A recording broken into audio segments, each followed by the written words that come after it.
हमारे 6 scientific session का title है पित्त दोष, anatomical, physiological and pathological considerations, a practical approach. हमारे इस साइंटिफिक सेशन के resource person doctor Prasanna N Mogasale sir हैं। Sir is currently working as Associate Professor in Department of Roga Nidan in SDM College of Ayurveda, Udupi, Karnataka. Sir completed his BMS from SDM Udupi in 1997, completed MD from Government Ayurveda College, Mysore in Kai Chikitsa. Sir is also a renowned physician in SDM Ayurveda Hospital, Udupi. He has more than 23 years of experience in UG and PG teaching and has guided many PG scholars in Roga Nidan department during his career as a teacher. He has published multiple articles and has also presented in various prestigious national and international seminars and CME. So I welcome sir. Now अब मैं doctor Betsy से request करती हूँ कि वो session के को chairman और चेयरमैन से इंट्रोडक्शन कराएं। Doctor Betsy. Thank you, Dr. Praditha. Now I would like to introduce Dr. Vineeta V. She is currently reader at Department of Samhita and Siddhanta at JS Ayurveda Mahavidyalaya, Nadiad. She has published around 12 research papers in various journals. She has presented around 9 papers in various scientific conferences. She has appeared as resource person in national and international conferences, workshops, symposia, seminars, and CME. She has also authored textbook on Physiological Darshan. And we welcome you, ma'am, for our scientific section. Now, I would like to invite Professor Chandrasekhar Pandey, Professor, Department of Siddhanta Darshan, Faculty of Ayurveda, Institute of Medical Sciences, Banaras Hindu University, Varanasi. Sir has a teaching experience of 28 years in UG and PG teaching of 8 years. Sir has published 1 book and 78 papers in national and international journals. He is also member of various national committees. Sir has been chairman and resource person in various national seminars. We, the team Dosh pe Charcha, proudly welcome you, sir. And over to you, Praditha ma'am. Thank you. Thank you, madam. Most welcome to you all. Thank you, sir.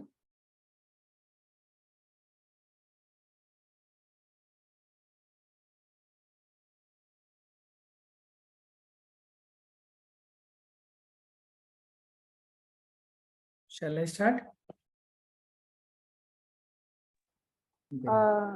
Sorry doctor Prasanna N Mogasale sir, आप session continue कीजिए please. Yes, thank you. जी। रागादिरोगान् सततान् शक्त्यान् अशेषकायान् प्रसतान् अशेषान् औत्सुक्य मोहारतिदान् जगानयो अपूर्व वैद्याय नमोस्तु तस्मै। Om Dhanvantere Namah. At the outset, I would like to thank VAGBHATASARANI, Glocal College of Ayurvedic Medical Science, Karnataka Sanskrit University, as well as Department of Sanskrit Studies, School of Humanities, Hyderabad, for giving me an opportunity to share my understanding regarding the dosha, particularly Pitta. And I would like to extend my thanks to the principal, Local College of Ayurveda, Dr. John Fimbe, and Dr. P. Gauri Shankar sir. He is a motivational spirit to many, including me, who was invited to speak on this platform. And also I am thankful to Dr. Fahim, helped in many areas in preparing slide and presenting. So with this, I would like to continue the topic.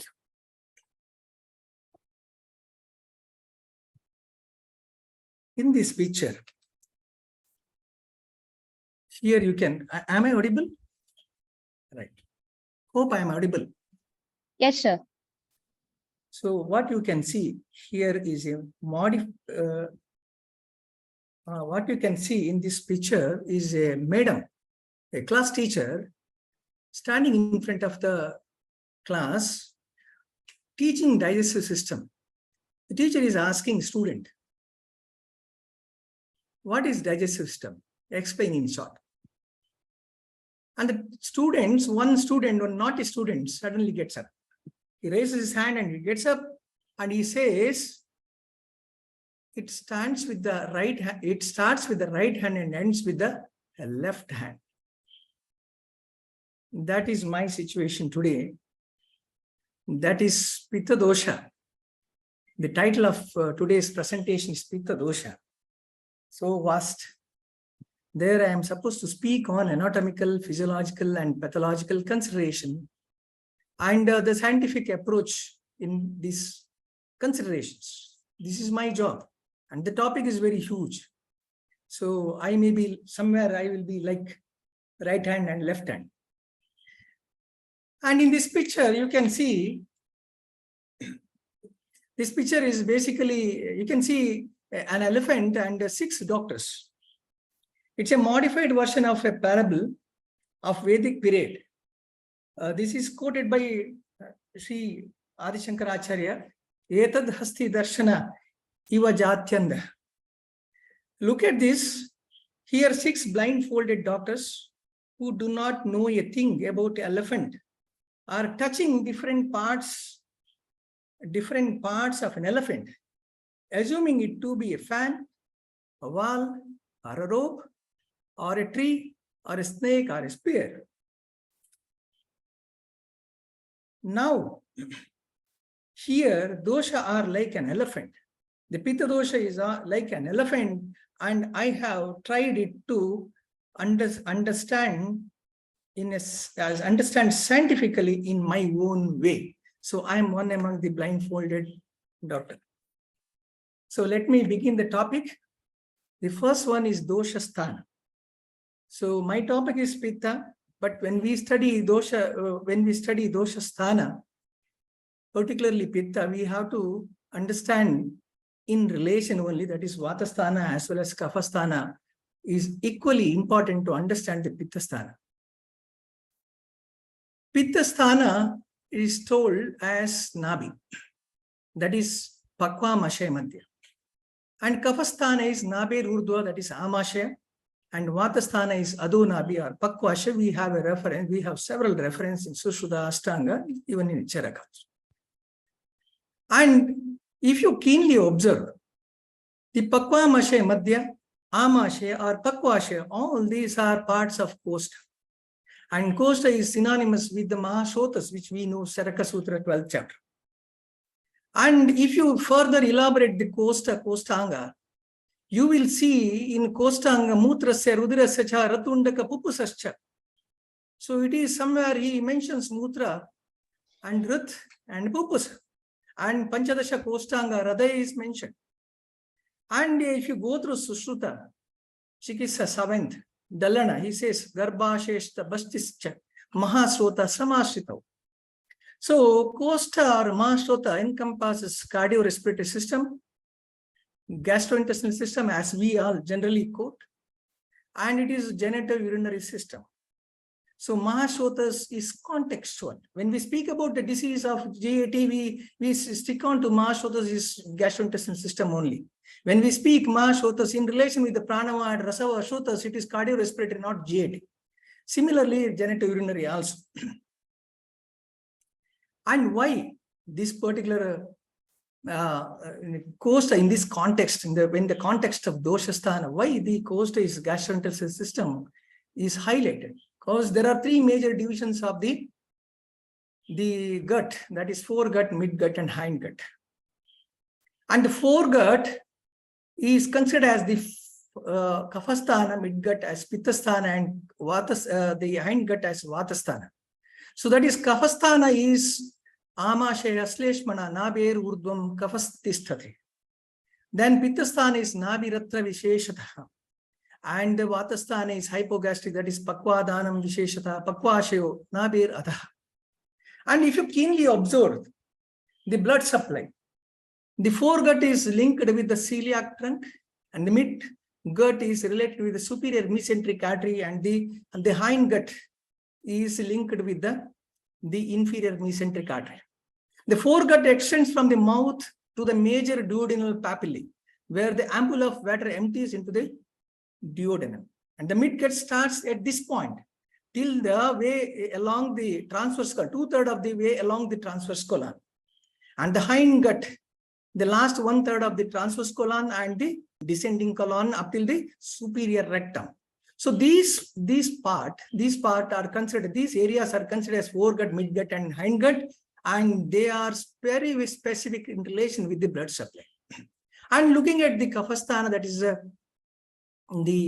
celiac trunk, we have the major 3 branches of celiac trunk, that is left gastric, that starts, it has a esophageal branch to the stomach, and the splenic artery. So there is pancreas, spleen, and short gastric artery, left gastromental artery. So like that, this way you have a common hepatic artery. So where it is up to superior anterior pancreatico-duodenal artery, that is up to the ampulla of water only. So this is the foregut supplied by the celiac trunk. And if you apply in terms clinically, one such condition is cholecystitis, that is inflammation of the gallbladder, which we know. I will not be elaborating because I am having somewhere around 100 slides. So I will have to finish in 1 hour.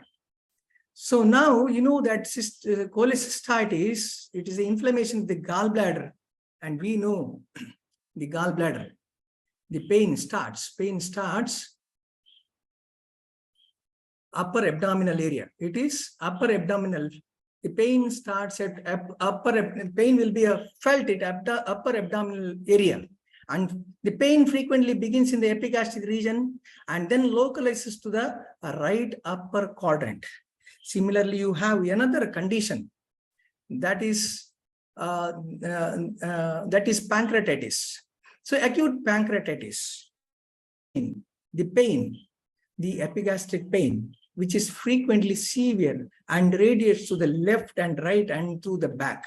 So these two, the structures, the gallbladder and the pancreas, are supplied by the celiac trunk, and the pain is felt in the epigastric area, that is the Kaphasthana.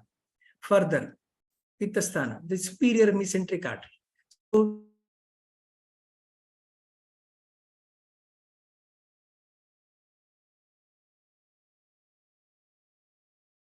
pancreatico-duodenal artery till middle colic artery. So that is the ampulla of water, below the ampulla of water till the 2/3 of the transverse colon. And we have a condition that is superior mesenteric artery, that is supplies to the intestine, that is the Meckel's diverticulum. And Meckel's diverticulum, the pain and the tenderness, crampy abdominal pain and tenderness is usually periumbilical area. Okay, and further we have appendicitis. We know that's a popular condition, clinical condition, where the pain typically begins periumbilical, then migrates to the right lower quadrant because of the omentum. Omentum tries to confine the infection. So it will localize to the left iliac, right iliac fossa. So, but the pain begins at periumbilical area. Once again, it is justified Pittasthana. Further, Vatasthana, that is inferior mesenteric. So that is left colic artery, sigmoid artery, and superior rectal artery.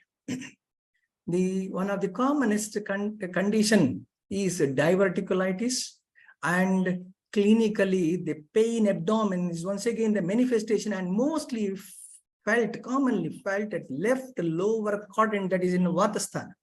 So if you keenly observe these these clinical conditions, and it is related with the foregut, midgut, and hindgut. The conditions are related with the foregut, midgut, and hindgut. The pain is felt at the particular area of the area as mentioned in text, that is the above the nabi, at nabi, and below the nabi. And once again, we classify disease we classify disease into Amashayotta Vikara and Pakvashayotta Vikara. So here Amashayotta Vikara refers to celiac trunk as well as superior mesenteric artery, that area. And the Pakvashayotta Vikara refers to the inferior mesenteric artery. Now that is Vata Vikara. So now Amashayotta, what is Amashaya? So Amashaya, it is very clearly mentioned in Charaka Sutra. That is, it is Amashaya is Pittasthana as well as Amashaya is Kaphasthana. That is Rudiram, Svedo Rasolasika, Rudiram Amashaya Pittasthana. Similarly, Parvani Amashayo Medascha Shleshmasthanani. And here the Chakrapani comes to the help and he says, Pittasthāneshu āmāshaya iti āmāshaya adobhagaha sleshmasthaneshu āmāshayascha āmāshayor urdhvabhaga. It is ado āmāshaya and urdhva āmāshaya. That is what celiac trunk and the superior mesenteric artery. Now coming to Pakvashaya, what is Pakvashaya? Now we know that Pakvashaya is Vatasthana. Pakvashaya by default it is Vatasthana. And we have seen that up till the ascending colon and the transverse colon, it is superior mesenteric artery. It is supplied by the superior mesenteric artery, and I said it is Pittasthana. Now, what is the literature available in the text regarding this Pakvashaya? So one literature is Pakvashayantu Praptasya Shoshamanasya Vanina. This is Avastapaka, where Pakvashayantu Prapyasyati Malarupataya. So when the Sarakitta Vibhajana takes place in Pakvamashaya Madhya Bhaga, that Kitta reaches, when Kitta reaches Pakvashaya, then it attains Malarupa. Till then it is Kitta Bhaga only. When it comes to Pakvashaya, then it is called as Mala. Okay. And it is further clarified by Sushruta, that is Sushruta Sharira 9th. That is Dallana says, Evam Annam Atra Bhavishyatha Kittasya Karanabhutam Pakvahara Vivekajam Ganam Annam Ivanam Tad api eva vahataha tad eva unduka praptam purisham iti uchyate. So that is the Pakvashaya starts from unduka. Pakvashaya starts from unduka. When the ghana anna, kitta rupi ghana anna, when it reaches the unduka, then the kitta is called as purisha. Till then it is kitta only. So till when it reaches unduka, that is purisha, that is Pakvashaya begins at this particular area. Now there is a controversy. Pakvashaya is Vatasthana and Purisha is there. That is the understanding. But the previous statement says Pakvashaya also, that is the ascending colon and the transverse colon. The part of transverse colon is Pittasthana. So now we have a reference in Sushruta Samhita Chikitsa Sthana, 4th chapter, while explaining the Pakvashaya Gatavata Chikitsa, Dayadasa says Pakvashayaha Punar Iha Dvidha. Pitta Vatashaya Bedena Tayor Madde Pittashaya Gate Vayor Sneha Virechanam Tilvaka Siddha Erandam Taila Dibirva Vatashaya Gatasyatu Vayor Malakapa Pittair Avrutasya Yata Dosham Kashaya Sneha Bastayaha. This is the literature. This is the literature in Samhita, and where Gayadasa says in Pakvashaya Gata Vata, why we need to give Virechana? Because Pakvashaya is once again is of two part. One is, the first part is Pitta part, and the second half is all about Vatasthana. The first half is Pittasthana and second half is Vatasthana. So thereby it is very clear that till that two half of the transverse colon that is supplied by the superior mesenteric artery, that is definitely Pittasthana. Now with this, Kaphasthana is celiac trunk, that is foregut. Pittasthana is superior mesenteric artery area, that is midgut, and Vatasthana is mesenteric artery, that is hindgut. So with this, now it is very clear that why this sthana is mentioned as Nabi, Pittasthana is Nabi, why Kaphasthana is above Nabi, and why Vatasthana is below Nabi. So I think I have cleared one issue. Now regarding moving on to the next sub point in the presentation, that is Panchapitta. I am supposed to speak about Panchapitta. So Panchapitta, we all know, that is Pachaka, Ranjaka, Sadhaka, Alochaka,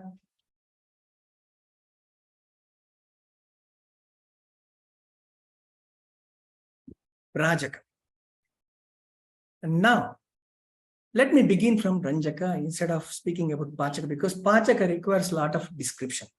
So before that, let me finish all other four.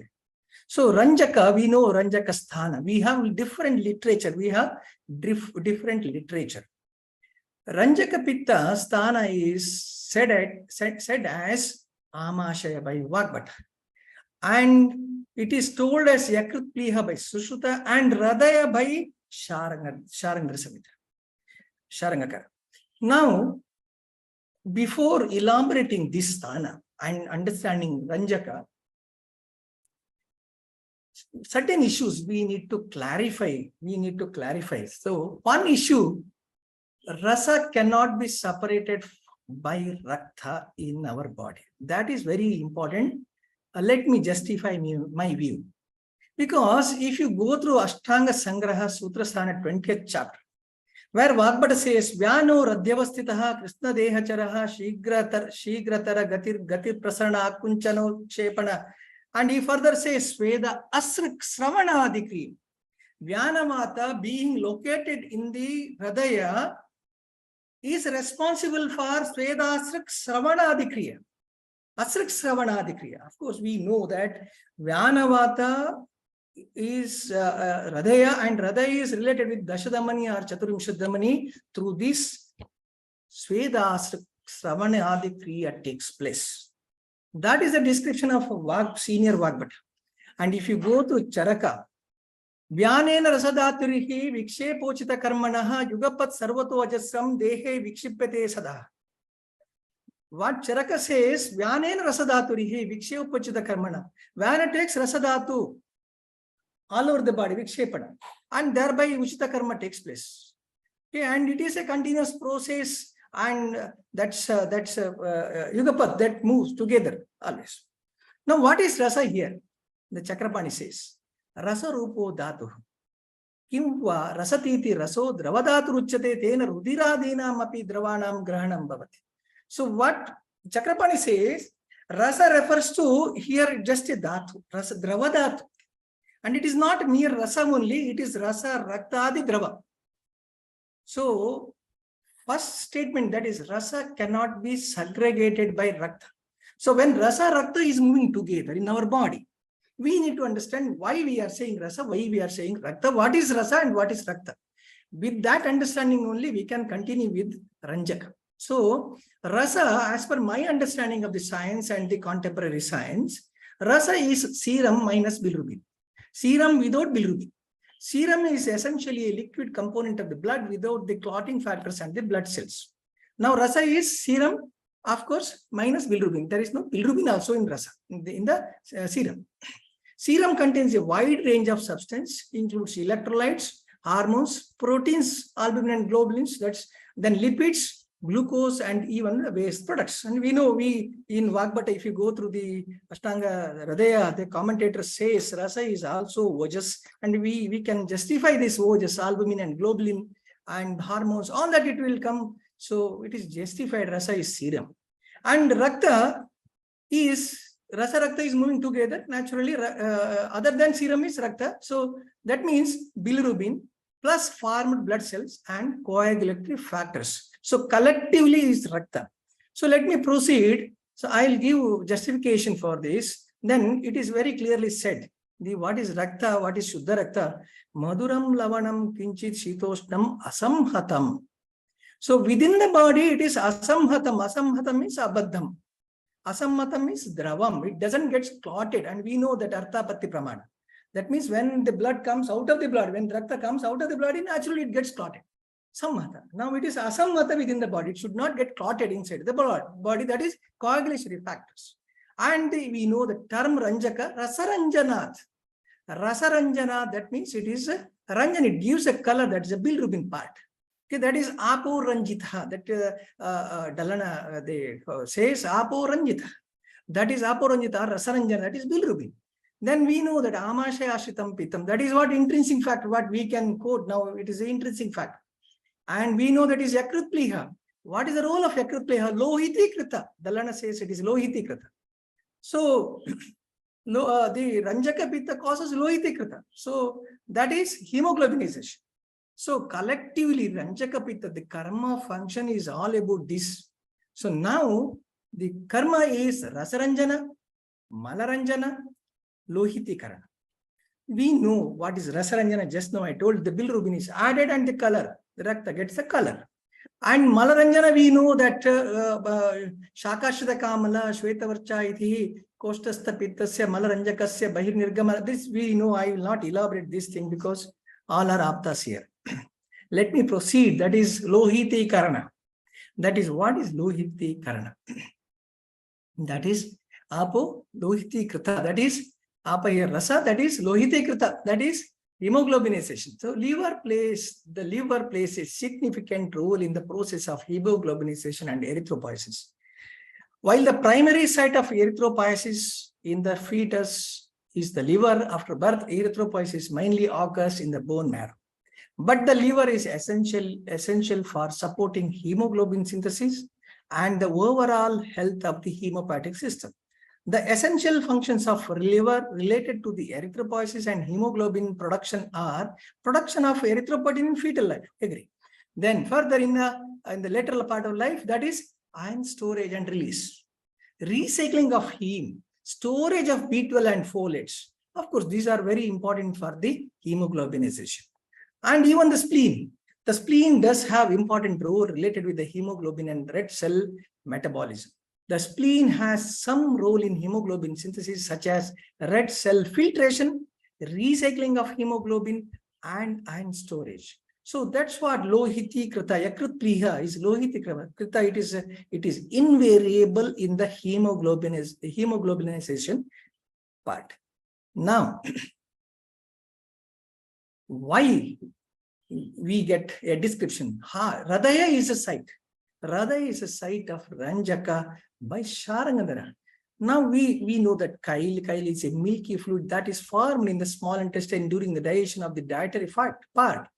It is composed of lymph, which is a clear fluid containing white blood cells, emulsified droplets, fat droplets known as chylomicrons, and fat-soluble vitamins. The chyle is then transported through the lymphatic system, which eventually drains into the venous circulation at the junction of the left internal jugular vein and the left subclavian vein on the left side of the neck via the thoracic duct. So that's what he has seen, he has documented. The chyle moves near to the heart and it becomes color red. That's what the Sharangadara says. So there is nothing wrong. We will take it as it is only. All right. So with this, the Ranjaka and its function, Ranjaka Pitta and its functions are elaborated. Now the Brajaka Pitta. The Brajaka Pitta is Sthana is Twacha. And when we analyze the Brajaka Pitta, we have several things to speak. One is Twakstam Twacho Brajanat Brajakaha. Chayascha Prakashayati. What is Twacha Brajana? Chayascha Prakashayati. That is illumination, glow or luster to the skin.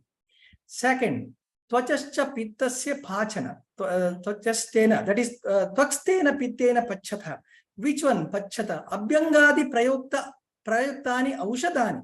That is Abhyanga, Parisheka or Lepa Adi, etc. we apply over the skin. That is Pachana. That is transdermal absorption and metabolism of the medicaments.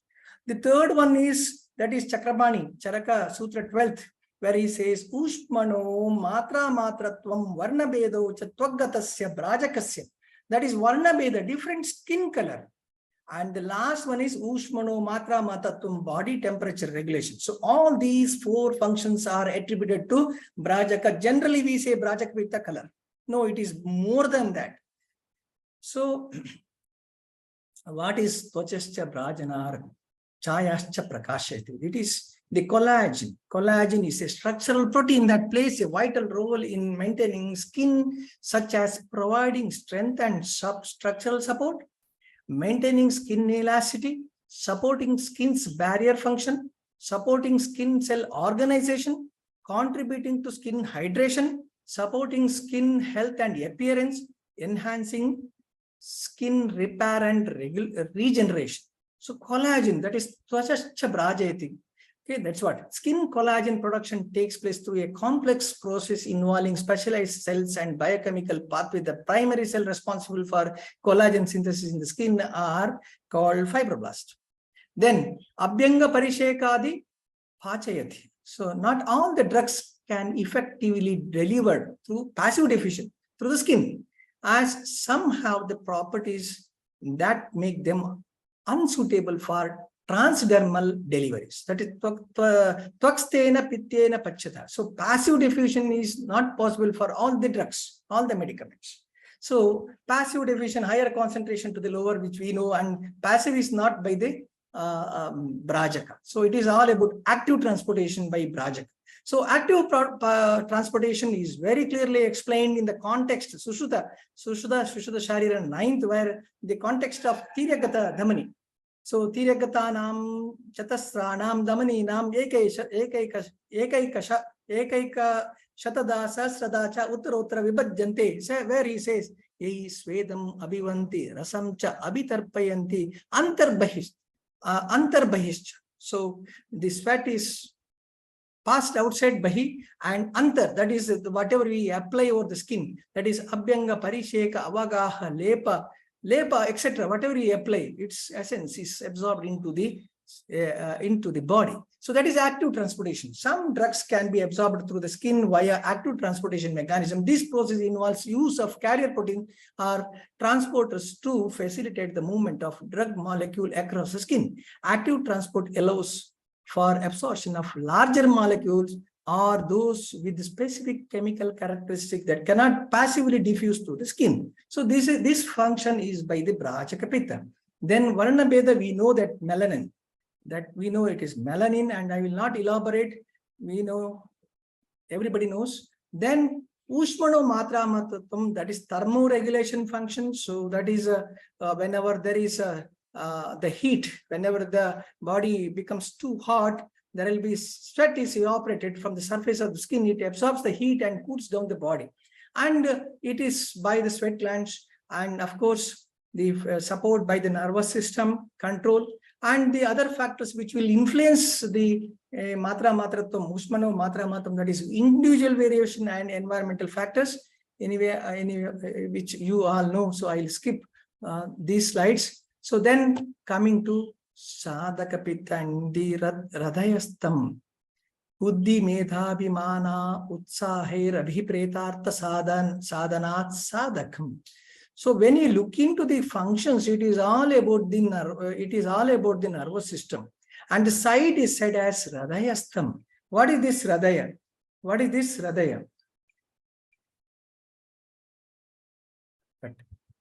What is this Radhaya? So we see in the Ayurveda Shastra, we have to use different concepts. See, as per the context, we have to use the terminology. Like the Radhaya is considered as Shiro Radhaya also in Charcha Sutrasthana 17th chapter. Evam cha angeshu marmasucha pradana bhuta Shiro Radhaya Roga abhidaya katvena kiyanta shirasiya. So this is, you see, such contextual understanding is very much essential in understanding Sadhaka Pitta Sthana. So here Radhaya refers to Shiro Radhaya, and Buddhi Medha Adikrama, that is higher mental function, karma, that is higher mental functions, and higher mental functions mostly related with it's a complex function, it's a complex cognitive process, and it is prefrontal cortex that takes the major role. Of course, as a whole, the brain is very important in understanding Sadhaka Pitta. Then coming to Alochaka Pitta Sthana. So Alochaka Pitta Sthana, it is Drishtistha Antastaraka Stitantu. Very clearly mentioned Indu Shashileka Vyakya. So Drishtistha Antastaraka Stitam. That means Antastaraka refers to retina.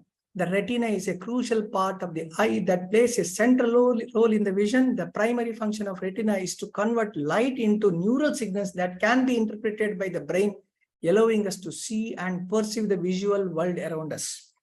I will not elaborate once again. Let me continue. Moving on to Pachaka Pitta.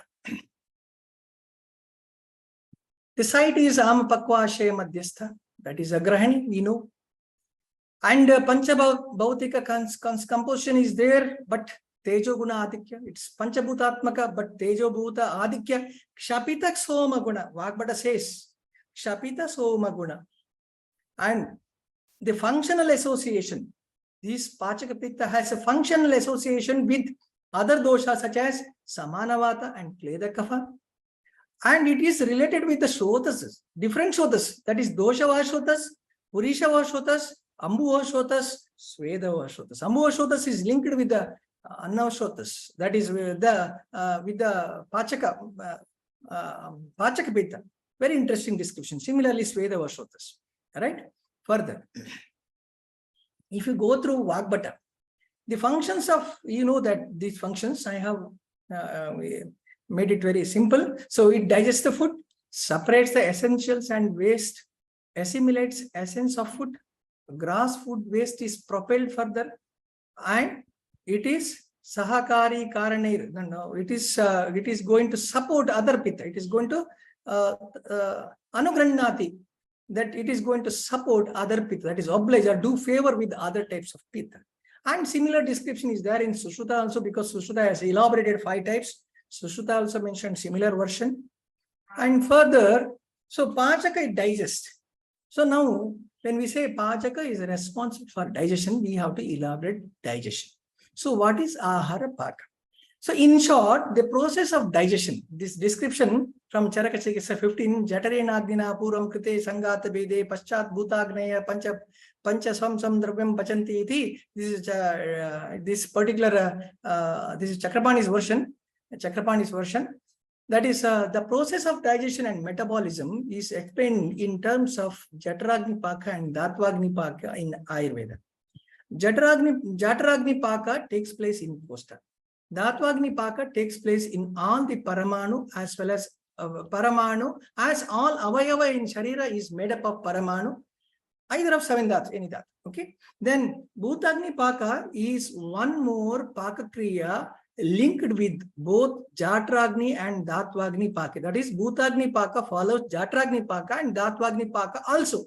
Hence, Jatragni Paka, whenever we say Jatragni Paka refers to Paka by Jatragni followed by Bhutagni. And whenever we say Dhatvagni Paka refers to Paka by Dhatvagni followed by Bhutagni. It's very clearly mentioned. Tatrapi Dhatvagni Vyaparo Bhutagni Vyaparascha Jatragni Krameneva Uktam. Yato Dhatushapi Panchabhutani Santi Tatrapi Dhatvagni Vyaparo Bhutagni Vyaparascha Jatragni Kramena Eva Ukta Jneya. This is Chakrapani commenting on the Bhutagni. Right. Now, Pachatyannam Vibhajate Sarakitto Prataktatha. So, elaboration Pachatyanam. How? By the Jatragni Paka. So, let me proceed with Jatragni Paka. The process of digestion is explained under 2 headings in Ayurveda. It is digestion, not metabolism. So, it is digestion. It is Jatragni. So, first one is Stula Paka, gross food digestion. The second one is Anupaka. It is also called as Avantara Paka. So, Anupaka is subtle. Avantara refers to intermediate. So, subtle digestion or intermediate digestion. Evam Stula Paka Kramam Abhidhaya Avantaram Anupaka Kramamaha. This is Chakrapani in Charaka, it's a 15th chapter. So, Stula Paka. Annam Adana Karma tu Pranam Pranaha Kostam Prakarshati. Charaka Chikisa 15. So, which you know, the process of ingestion of gross food is facilitated by Pranavata. The ingested food will be reaching to the Amashaya, that is Urdu Amashaya. The gross food is received, that is Grahana, and maintained till the completion of Jatragni Paka, that is Dharana, in the Urdu and Ado Amashaya by Samanavata. And Samanavata is responsible for kindle the digestifier, that is Agni Sandukshana, and facilitates digestion, that is Pachana. Of course, at this area, that is our Kleda Kapha will soften the food, and because of its liquidity as well as the Snigdhata, and thereby facilitates the proper digestion. And Pachaka Pitta, because of its Tejo Guna and Tekta Dravatva, it digests the food. Okay, and in a particular time, Kala is also important for digestion in a particular duration. it digests. This is Stula Paka or gross food digestion. And speaking about Anupaka or Amantara Paka, Anupaka refers to the subtle digestion of the ingested food. And at the end of the Anupaka, Sara, that is Annarasa, and the Dravakitta, that is Mutra Sveda Bhava, as well as Ganakitta, that is Purisha Bhava, are formed. Bhava are formed, not this Mutra or Sveda or Purisha. It is Bhava or formed. And Anupaka is explained under two headings which are contributory to one another. They are Avasthapaka and Nisthapaka or Pipaka. Anupaka is also called as Avantara Paka. Avantara refers to situated between, that is Anupaka is situated between Stula Paka and Bhutagni Paka. That's the reason it is also called as Avantara Paka.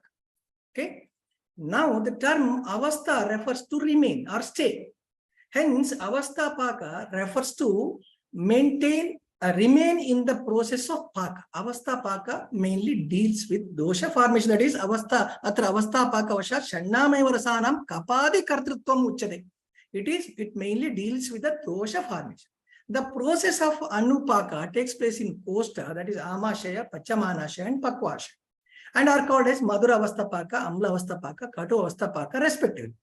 Above the region of Hridaya is the site of Madhura Rasa and hence naturally increases Kapha dosha by the virtue of Sthana. It results in stimulation of Kapha and clinically appreciated by Kapha Lakshana such as Tandra Gaurava. It is very clearly told by Chakrapani, Charaka Chikitsa, that is Madhuro Hridayat Urdum Rasaha Koste Vyavasitha Tata Samvardate Shleshma Sharira Balavardhan.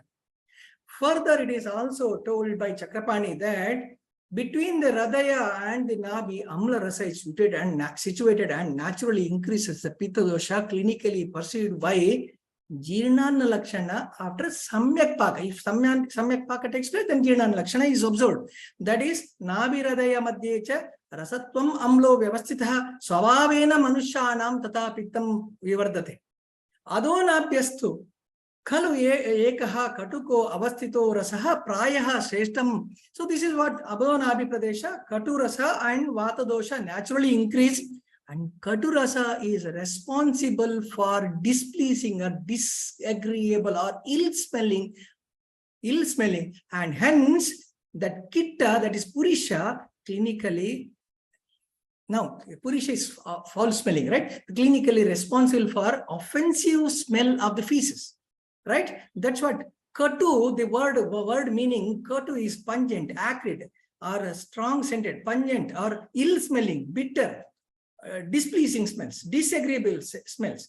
So Katu Rasa is going to give a smell to the Kitta Bhaga of after the Aharapaka. That's the reason the stool is having an offensive smell. So that is about Katu Avasthapaka. So, and Madhura Rasa, Pradhana Ahara, at Amasha will produce Kapha dosha to a greater extent than the Katu Kashaya Rasa. And see, it is also mentioned by Chakrapani Datta. So, Avasthapako api swakaryam karyam karoti tata Madhura Titta Adi Shadrase Anni Upayukte Madhuro api Swakaryam Karoti Tittada Yascha Swakaryam Kurvanti Anyantu Visheshaha Yan Madhurakyasya Avasthapakasya Madhuradayo Shleshma Janana Rasa Anuguna Bhavanti Tadasa Bahusleshmana Janayati Tada Tu Avasthapako Viparita Katukadi Parigrahito Bhavati Tada Stokamatram Kavajayat. At Madhura Avasthapaka, that is Amashe Pradesha, Madhura Avasthapaka, where it takes place, at that area, if you are consuming Madhura Rasa Yukta Ahara, then more Kapha is formed. Then, if you take more of Tikta or Katu Rasa, then of course, because of the Sthana, the influence of Sthana, there will be Kapha. If you eat Katu also, there will be Kapha formation, but less Stokam. Little kapha is formed. So similarly, other also, it is the rasa of the ingested food that is responsible for genesis of the dosha. That is the responsible for the genesis of the dosha. Now, the term vipaka, now it is vipaka. The term paka refers to formation by specific methodology. Vipaka is also Paka, as it is the product of Paka, where the Dravya Swarupa as well as Rasa is altered. So very clearly mentioned, Vipaka iti Paka, Pachanam Dravyanam Swarupa Rasayo Paravrati, Sacha Swarupantarattvena, Rasantarattvena cha Parinataha, Tasya Vishesho Vipakaha. This is Charaka Sutra 26. Gangadhara commentary, Gangadhara, mostly church 28th, or I'm not sure, but it is Gangadhara commentary, 26th or 28th. Anyway, please verify. Then, by the influence of Jatragni, the ingested food undergoes Paka at different places in Kosta. There will be different Rasa Adhikyata and accordingly formation of Dosha, which is Avastha Paka we have studied. The ultimate change in the Rasa of the ingested food, ingested dravya, at the end of Jatragni Paka is considered as Vipaka. So, Vipaka is end of digestion. Some Rasantara takes place, that is Vipaka. Hence, the site of end of digestion, it is end of digestion. Hence, site of Vipaka is Pachamanasha. It must be Pachamanasha as Sarakita Vibhajana takes place in Pachamanasha. So, Vipaka takes place at Pachamanasha. Vipaka is of 3 types and are named as Avastha Paka, named like Avastha Paka. That is Madhura Vipaka, Amla Vipaka, and Kata Vipaka. That's the main reason for confusion, Avastha Paka and Vipaka. Okay. Then, though the names of Vipaka are like Avastha Paka,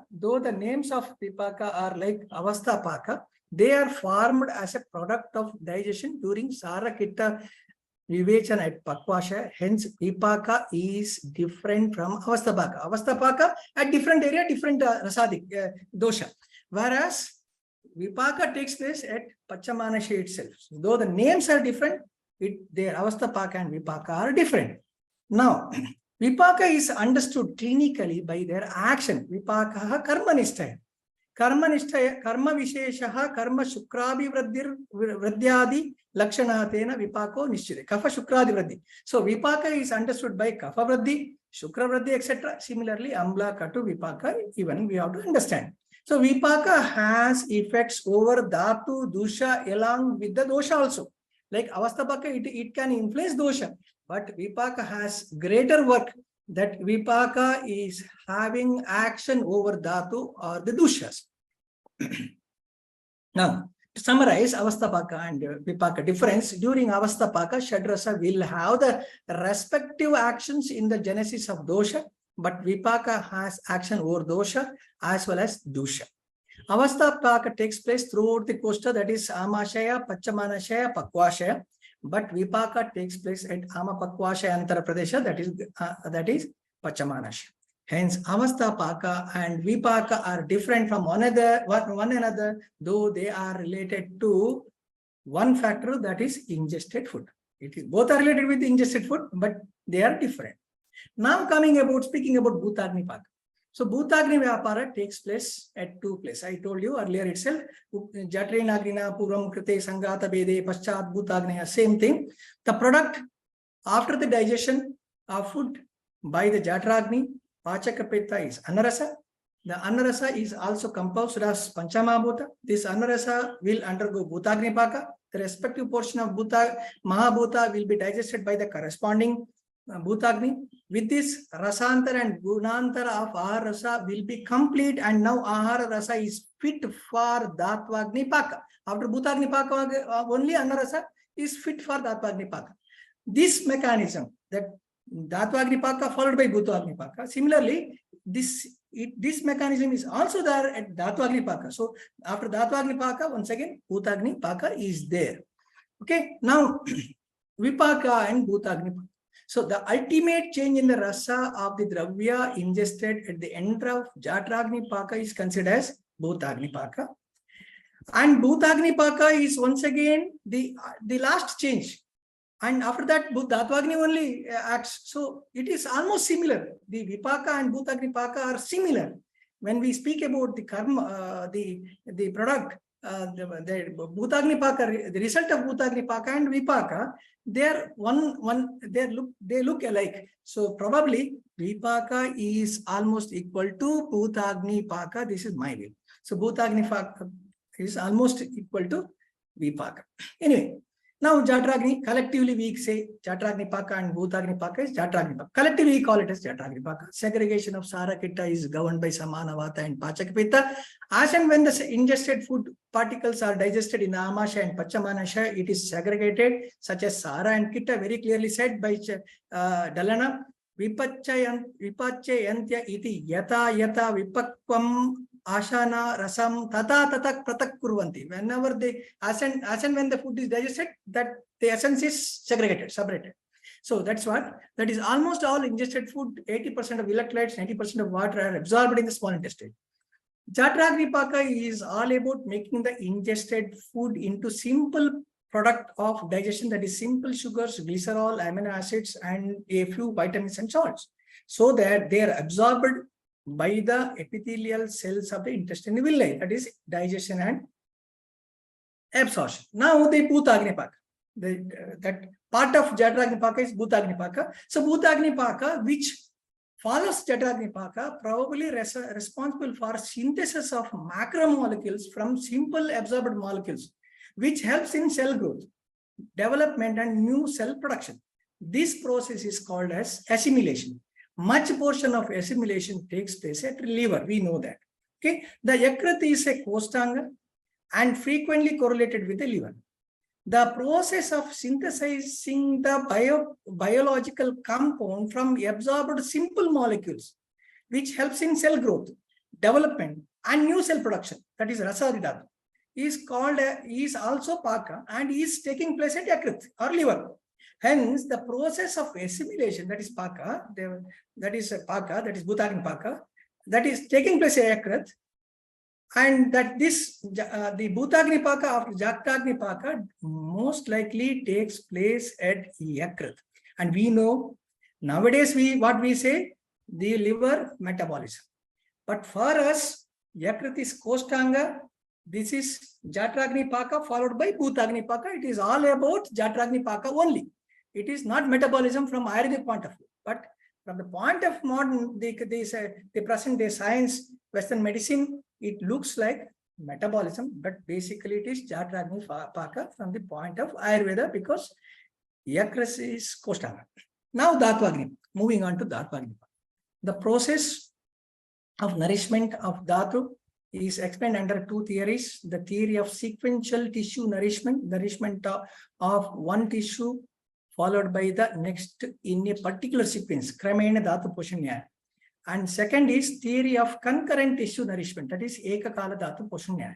The English terms are very much confusing, but we know Kramena Dhatu Poshanyaya, Ekakala Dhatu Poshanyaya, right? And of course, we have different Nyaya, that is judgments or rules. 4 Nyayas are, I have included one more from Ashtanga Hridaya. It is Udaka Purna Abhinava Mrutkumbha Jalalava Sandana Nyaya. This is from Ashtanga. Of course, 3 Nyayas which everyone knows, that's Kedara Pulya Nyaya, Kalekapota Nyaya, Shirada Dinaya. In addition, Udaka Purna Abhinava Mrutkumbha Jalalava Sandana Nyaya.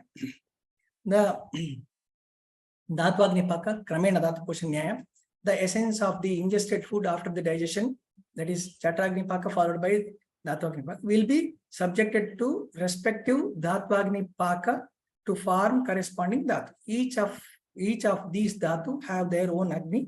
With this Agni, the Anarasa gets divided into Sara Bhaga, essence part, and Kitta Bhaga, waste product.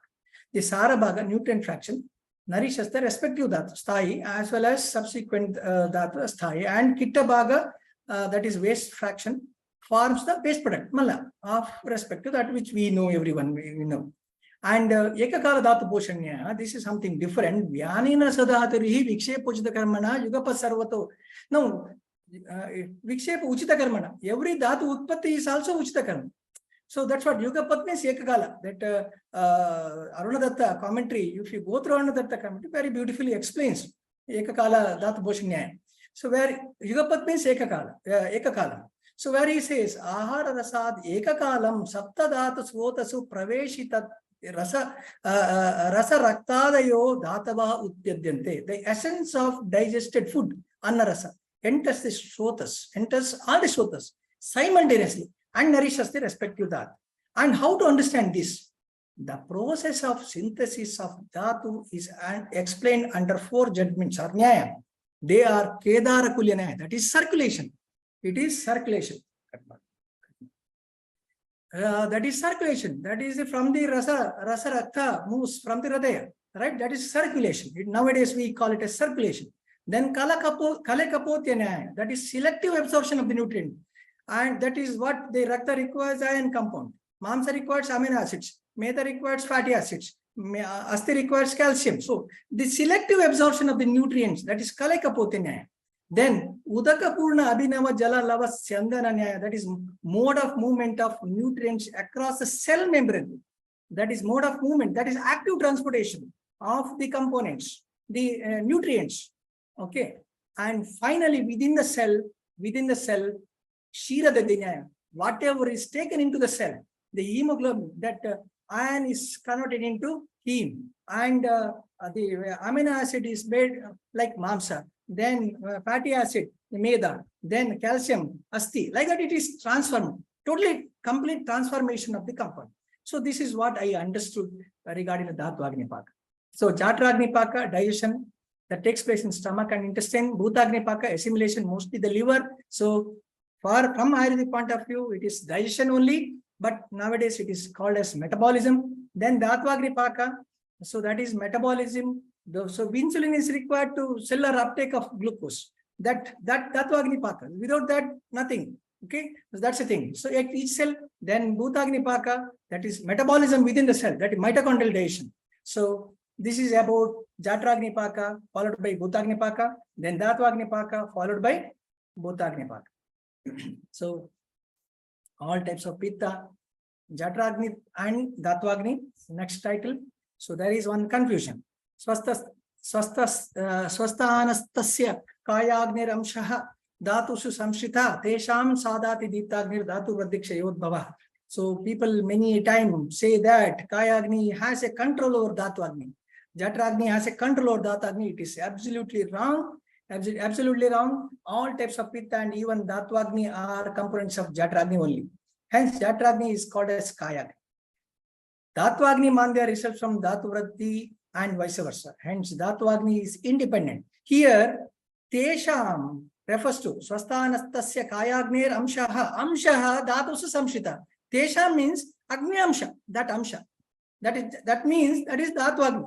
If Dhatu Agni Mandya, then Dhatu Vradhi. Dhatu Agni Kshaya, then Dhatu Agni increase, then Dhatu Kshaya. So that's what. But it is wrongly interpreted in our community. And this is not only health, and it is in the disease also. If you go through the literature. Amayeveti varto ayameva shabdaha raktadi rupana aparnita apakva iti artha nato amashesta kaya agne dorbalyata vipachita. It is very clearly said in the pathological condition also. It is very clearly said. The context of Staulya, Dalana say it is Chakrapani, that is Banmati Tika, where he says Natu amashesta kaya agne dorbalyata vipachita. In case of the context of Staulya, he says Staulya is not because of Kaya Agni Mandya. It is all about Dhatu Agni Mandya. Metabolic error. Even Dalana says, Satyam, Jatrena Agnina Rasa Kadbhavina Kata Eva into Dhatvagni Bihi Apa. Of course, it is true. Jatragni Mandya is there. It is true. But into Dhatvagni Bihi Apakat Ama Ituchate. So, Dhatvagni Mandya is totally independent of Jatragni Mandya. The relation between Jatragni and Dhatvagni, just like Paramatma and Jivatma. The Amsha of Paramatma is there with each and every individual, that is Jivatma. But Paramatma is Nirvikara, Nirguna. But Jivatma is having all guna, everything. So that's the reason we suffer, Paramatma do not suffer. So similarly, Jatragni is independent, Amsha is there in Dhatvagni, but Jatragni do not have a control over Dhatvagni. So similarly, you have examples of Prameya Samprapti. Prameya Samprapti also it is said Tasya Cha Evam Pravrittasya Aparipakva Eva Vata Pitta Shleshmano Yada Medasa Saha Ekatum Upaitya Mutravai Sroto, that is Sushruta Nidana. Where here Aparipakva means Amaha. Medaseti Atra Apish. Shabdo lupto drishtabhya tena vasadayo grahya anyeti medascha aparipakva iti patanti medascha aparinata iti asamyak parinataha ama rasavat atisnigdam. So this is the literature where he says it is the meda, the prameya is all about metabolic error. It is nothing to do with the digestive error. Staulya is all about metabolic error, nothing to do with digestive error. Next. Two main topics are there. I want some more minutes. I will probably hope you will extend my time for another 10 minutes. Respected sir. Yes, sir. Sir, please kindly don't ask for a permission. You can take as much you want, sir. Thank you, sir. Thank you. Namaste, sir. Now, Pitta Kopa. Generally, whenever students write a case sheet, they write the patient has taken Katu, Ushna, Tikshna, Ahara. That's the reason Pitta Kopa. We say 2 + 2 is 4. No, it is not the fact. It is not the fact related with the dosha. So you have an example. So Vidaha, Vidahi. Why a dravya becomes Vidaha? Why a dravya? Vidaha causes Pitta. Vidahi dravya causes Pitta Prakopa. And what is Vidahi? So if you go through Sushruta, even Ashtangradaya, you have a literature in the commentary. Jataragni Sanyogadhya Pakam Agachan Madhyamayame Pakavastayam Vidahyamanam Pittam Kuram Chirakalam Avatistate Nashigram Jaram Yati Gurutvat Vastu Swabhavat. See, very clearly says the Madhyama Avastha Paka is delayed. Madhyama Avastha Paka is delayed because Pakam Agachan. It means Jatragni Mandya. Okay, it is Jatragni Mandya causes Pitta Prakopa. Okay, and what is the cause for Vidaha? He says Gurutvat, Vastu Swabhavat. Either Dravya should be Guru or Vastu Swabhavat. By default, Vastu is, though need not be it is Guru, it is maybe Lagu, still Swabhava, by Swabhava it is causing Pitta Prakopa. That is a different issue. But Guru, 2 + 2 rules, it should provoke Kapha, but Guru Dravya. So Guru Dravya can provoke Pitta also because it causes Agni Mandya and thereby Pitta. So it need not be 2 + 2 is equal to 4. So this is very important for us to understand Nidana in relation with the Vyadhi. This is one simple example. Even Guru can appreciate Pitta. Okay, after eating sweets, many patients say, if I take payasam sweets, I get heartburn, right? So that is what. Okay, and now there are so many principles behind this. So that is nahi sarvani apatyani tulya doshani nacha sarve doshas tulya bala tadeva apatyam desha kala sanyoga virya pramanati yoga bhuyastaram apatyam sampadyate. This is Charaka. Not all the Nidana will have the similar clinical implication in relation with the genesis of dosha and morbidity of dosha. And of course, tadeva apatyam desha kala sanyoga. That is several supportive factors may have a conditioning effect on Nidana in Roga and Aroga also. It is not only disease, even health also. Now, if you go through Shashileka commentary by Hindu, Ashtanga Sangra Nidanasthana, very beautifully, he gives an example, of course, example related to Vata Dosha. Let me continue that. Nahi marichasya raukshena yo dusto vayuryascha tasyeva lagavena tav ekarupo bhavitum arhatya. Raukshene hi kupito raukshamiva atmagunam. So like that he continues. So Vata Dosha Prakopa by Ruksha Guna of Maricha and Lagu Guna of Maricha will not be seen. Ruksha Guna of Maricha will of Vata and results in Shoshan Lagu Guna of Vata Dosha and brings about Laguta in Sharira. Right? So this is, it has a different action. And further he says, Yam Sarvam Abhiguyam, like this you have to suspect, you have to consider, because Vata Kopa by different factors, Tikta, Katu, Kashaya, Ruksha, Lagu, Shita, Vishtamba, Viruda, Trudadanya, etc. So everything is like this one. So Vata Kopa by Tikta, Katu, Virudaka and all other differs, will have a different effect over the body, will have a different, ultimately it is Vata, but it has a different effect over the body. And he further says, Dravyanam aneka karana arabdatvat nacha ekameva dramyam ekasyeva doshasya ayatanam bhavati. He further says, dosha dravya is made up of aneka karana, that is rasa, guna, virya, vipaka, prabhava. And it is also accepted, accepted in our practice. Yatastad dravyam Anuchitena matradi visheshena prayuktam sad yatoktena gunena kinchit kopayati. If we take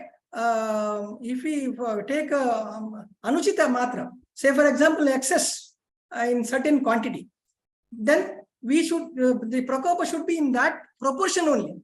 No, it is wrong. He says it is so accepted in the practice that any dravya, if it is taken in anuchita matra, unwholesome quantity, will accordingly vitiate dosha. No, it is not so. Nacha chaivam ekam dravam ekasyeva doshasya ayatanam. But it is not true that one dravya should vitiate one dosha at a time in the similar manner. And further, he becomes very the Hindu becomes very serious, and he says, "Kim bandhuvargena karita shapatam." Is it like a will written in the court of law? Will we after my death, my kids? No, is it a will from the family member that dravya should vitiate one dosha in a specific manner?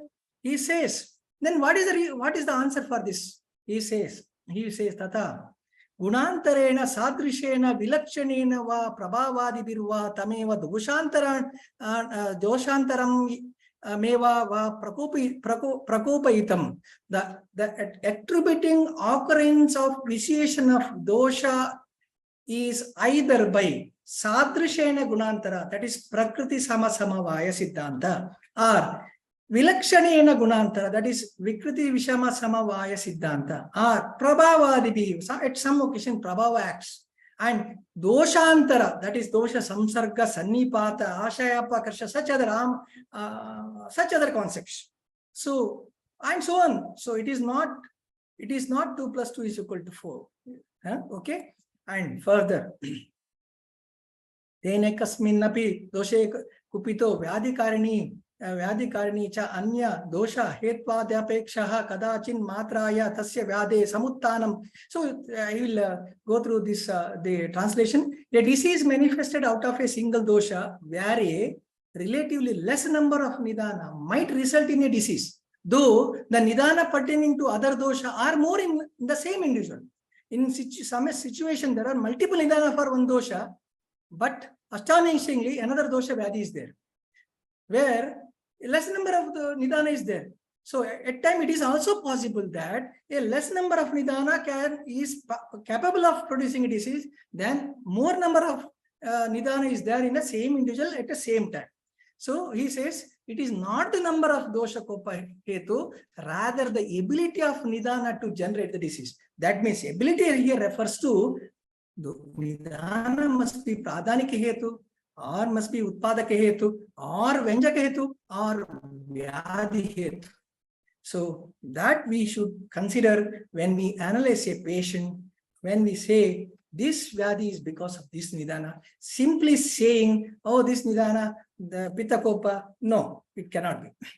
Now, moving on to from pachaka pitta to nidana dosha pitta kopa hetu.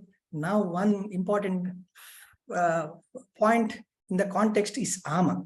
Pitta and ama is very important. So let me speak about ama. The theory of disease pathogenesis and Ayurveda largely relies on concept of ama, wherein any etiology triggering a disturbance in Agni leads to a cascade of anomalies, finally culminating in various disease states. That's the reason we say synonym. Why this is there? Because synonym of vyadhi is amaya, right? So we assume that every disease is because of ama, right? What is ama? What is ama? Ama has different meaning and different clinical implication.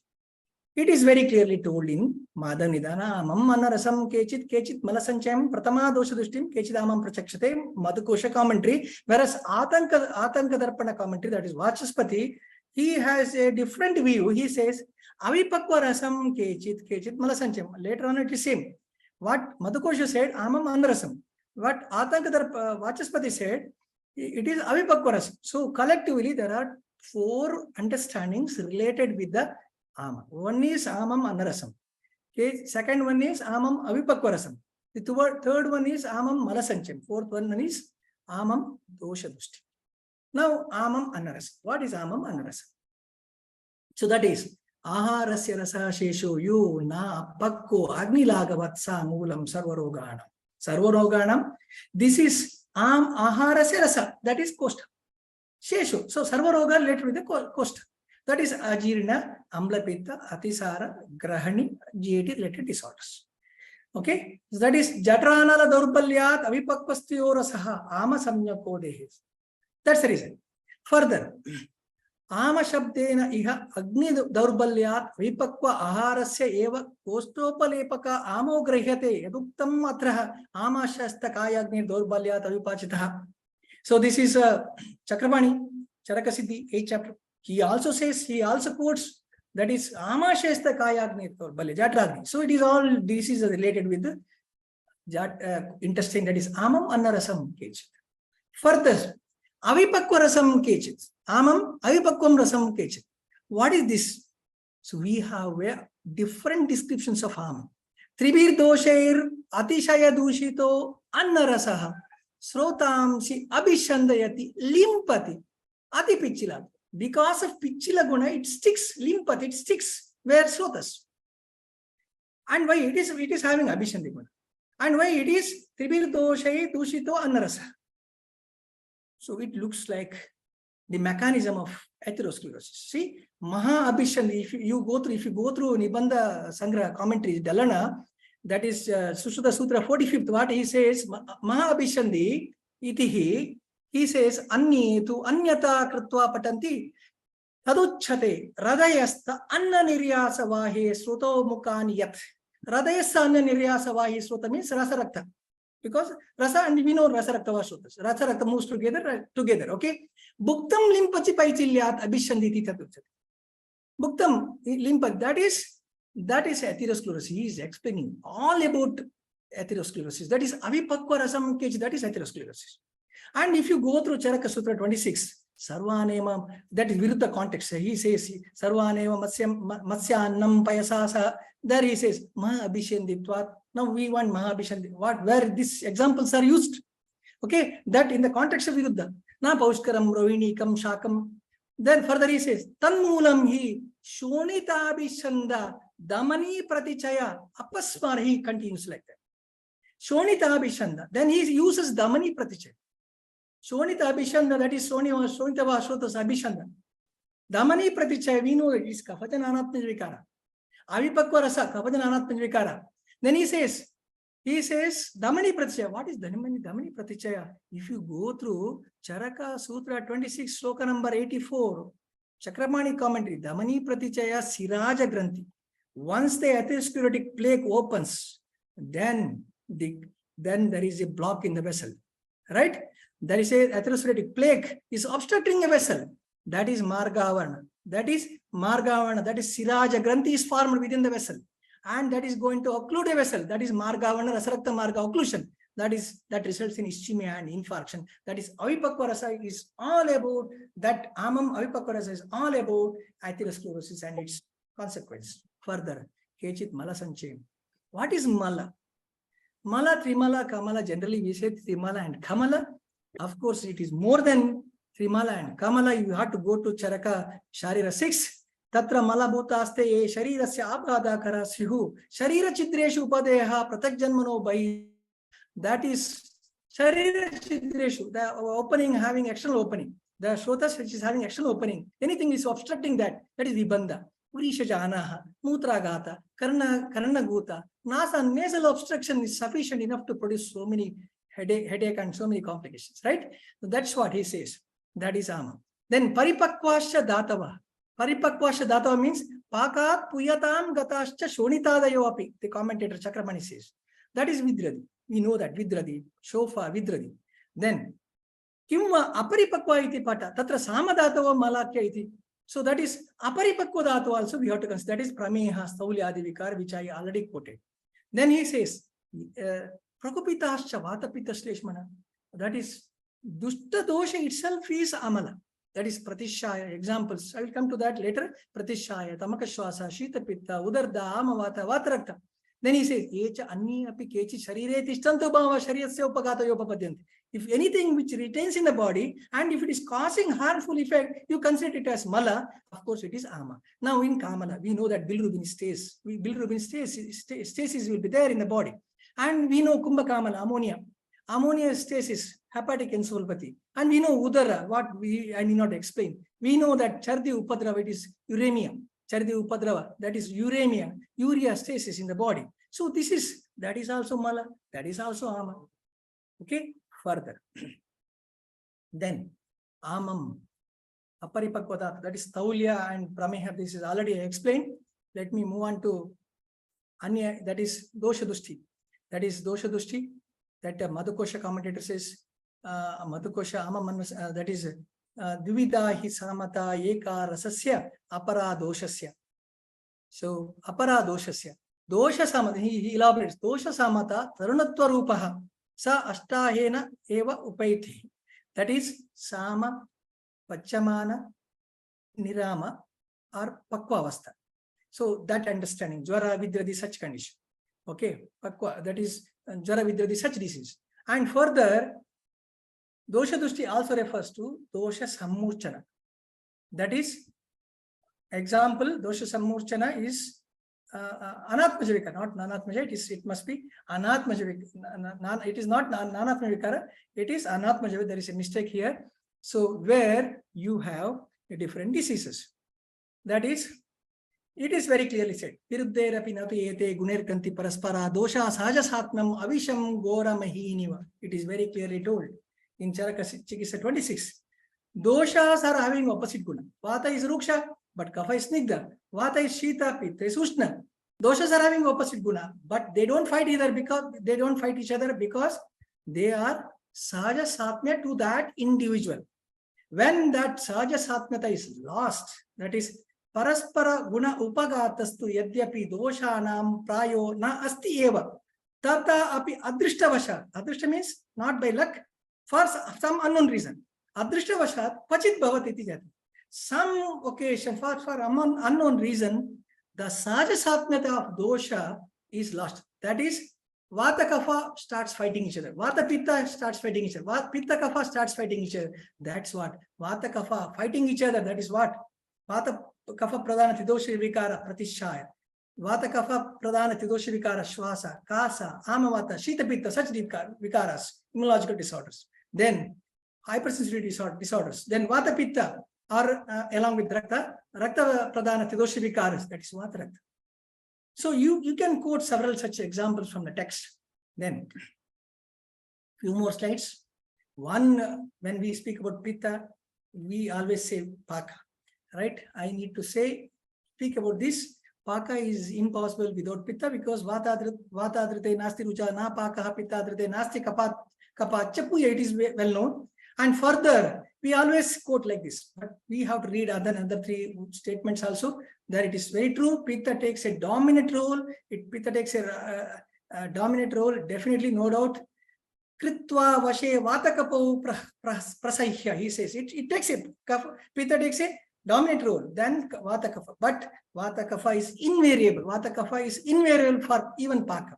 And not only Vata Kapha, even the Rakta Dhatu is invariable. So it is not only Pitta for Paka, it is all Tridosha. And it is Sofa and Paka is because of Tridosha. And if at all Paka, that is because of the dominance of Pitta and involvement of Rakta. Now, there is one common question. Pitta and Agni. So that's the last point in my deliberation. Pitta and Agni are same, and Pitta and Agni are different.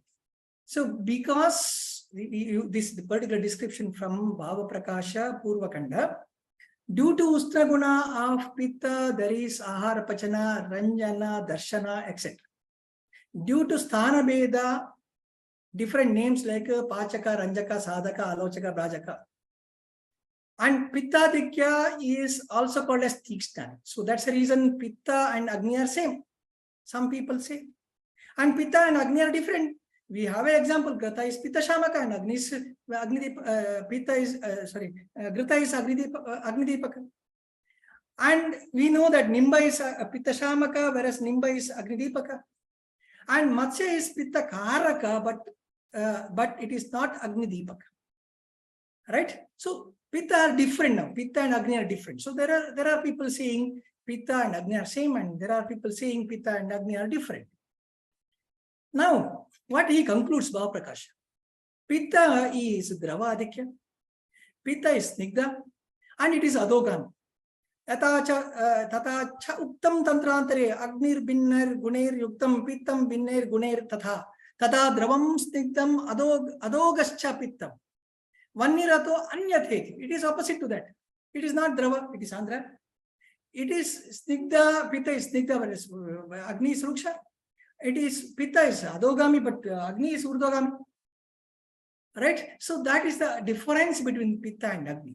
Of course, we know that it is Takta Dravatvam and Shapita Soma Gunatam, it is already discussed. These are the main difference. And further he says, Drava and the Steja Samudaya is Pitta, and hence it is considered as Agni. Just like a piece of iron in live coal or burning coal. You throw a piece of iron, a ball of iron, that is, he says, Atita Pita Ayogolakavat. Atitapita Ayogolaka. You take a Ayogolaka, an piece, you put into a burning coal. It becomes red. It becomes red. Now, can you differentiate? Is it iron stick or is it the burning material? No, it is both. Similarly, Pitta is Drava and Tejo Samudaya. And if Drava is removed, it is Agni. That's it. With this, I have taken extra time. Kindly excuse for this. You might come across now. It is a time to say thanks. You might come across different concepts in Ayurveda, like waves hitting the shore, one after another. Waves hitting the shore, one after the another. Different people are speaking differently. So waves hitting the shore, one after the another. Now it is for you to choose which one to serve. It is my view. If you are having any doubt, any clarification, I will try to answer. Thank you. Thank you for patient hearing.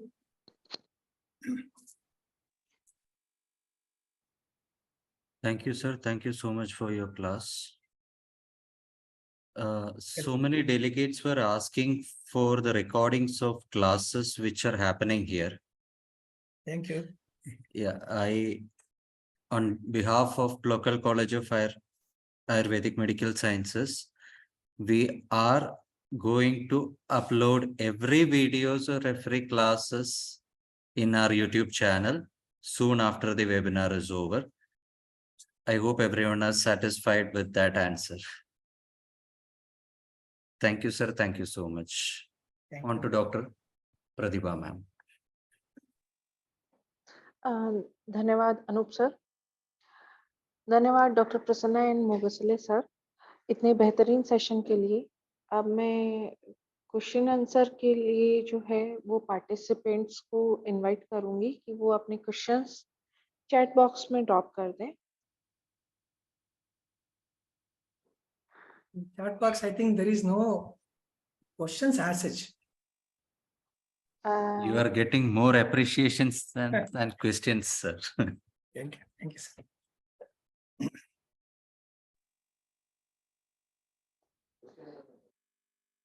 Doctor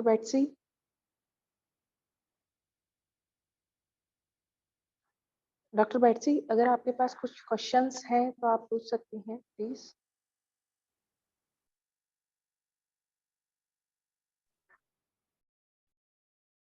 Namaste, sir.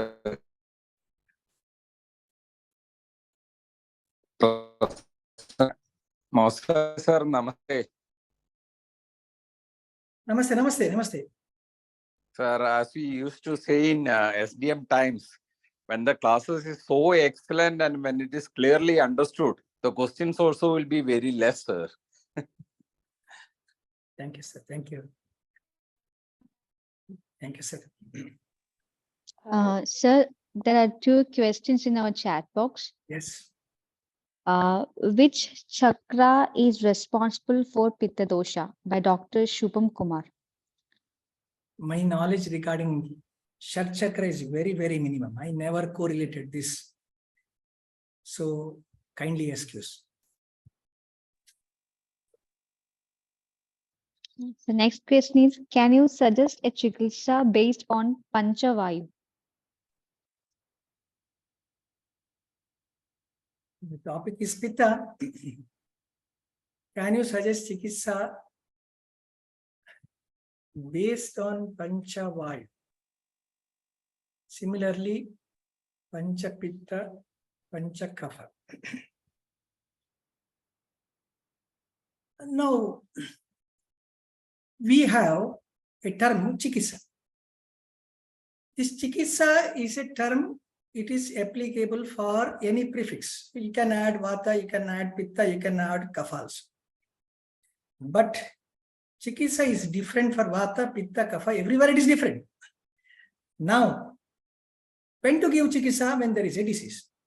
What Charcha says, prakupitastu kalute prakopana vishesha dusha visheshascha vikara visheshan abhinirvartayanti aparisankeyan. Charcha Vimana 6. Prakupitastu kalute dosha. Prakupitas, dosha gets vitiated. Prakupitastu kalute prakopana vishesha. Dosha gets vitiated by their specific etiological factors. Okay, prakupitastu kalute prakopana vishesha. It is not only that much. Further he says, dusha visheshascha vikara vishesha. He further says, dusha visheshascha vikara vishesha. It is not only the dosha. You should also consider dusha. You should also consider dosha. Dosha samurchana is vyadhi. It is not only dosha. I agree dosha chikitsa is essential. But it is not only dosha chikitsa, it is dosha also. Because dosha in one particular tissue is different and dosha in another tissue is a different disease. So that's the reason you don't have a common scale. Scale is everything scale. Scale for a liquid, you have a scale. For a solids, you have a scale. For a length, you have a scale. Everything is scale. But for a liquid, the scale is different. For a solid, you have a different scale. For a length, you have a different scale.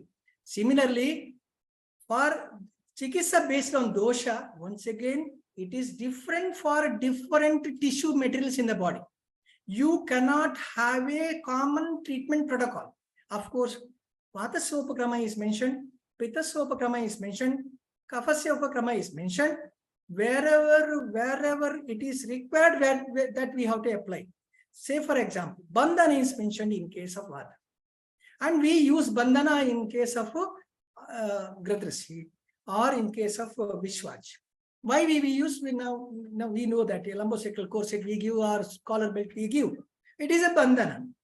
Okay, so bandhana is not applicable in Pakshagata. Right? So depending upon the situation, depending upon the tissue involved, depending upon the adhisthana, different treatment protocols are applied. It is, you cannot expect a single answer. Hope you understood. Thank you.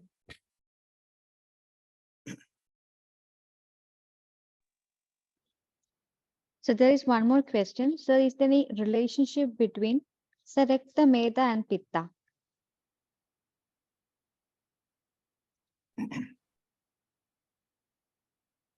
I think whomever asked, I think they know the answer. There is no relation as in the textbook. As per my reading of science, text, Samhita, because I don't read compiled books. Because if I read compiled book, I will be following that one, that idea is one. So I generally don't read any compiled books. I read only Samhita. So as per my reading, I don't find any direct relation between Sarakta, Meda and Pitta. That is, we want to say hemoglobin synthesis, Sarakta, Meda, all that. No, I don't want to get into that confusion, I mean controversy. Whatever is there in Samhita, I have tried to correlate how the Yakrit Pliha is very important in the erythropoiesis, how it is very useful in hemoglobinization. That I have explained. Whatever is there, we will accept. Whatever is not there, we will say, no, it is not there. That's a better thing. Why we want to search holding a lens, right? No, everything is there in Ayurveda. We need not. That is Dr. what I believe. Ashwini. That's what I believe. Dr. Ashwini, are you there? What would be Hello. we are not describing separate. Yes, Dr. Ashwini, you may kindly ask your question. Sir, as like Pitta Sthana, we study that. And as like original Pitta Sthana, as you said, Paramatma and Atma relation.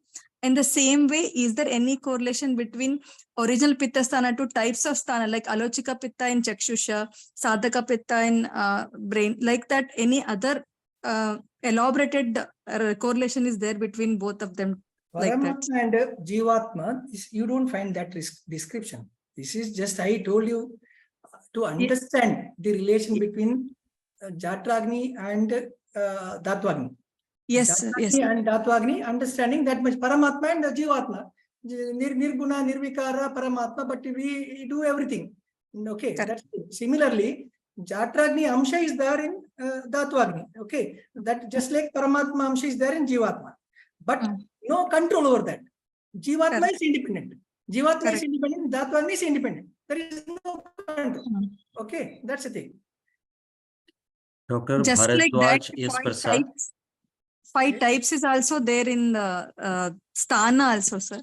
That's what that description is for all 5 types as well as Datvagni also. Everything. Now, what we say, what is Jatragni? Pachaka. Jatragni is nothing but Pachaka. So all 5, I mean, remaining 4 types and Datvagni, Bhutagni, everything is separate. Everything is separate. Dr. Bharadwaj is Prasad. Kindly come forward with your question, sir. Am I audible? Yes, sir. Yes, sir.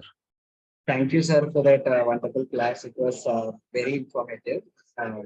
Thank you. So one question I had was that this is something that is confusing me for a long time regarding the logic behind Aushadakalas, because in practice I have found it very effective. Like changing the Aushadakalas, I have seen a patient getting effect when we are just changing the Aushadakala with the same medicine. So in that case, what would be the logic behind Acharyas not describing separate Aushadakalas for the subtypes of Pitta and Kapha?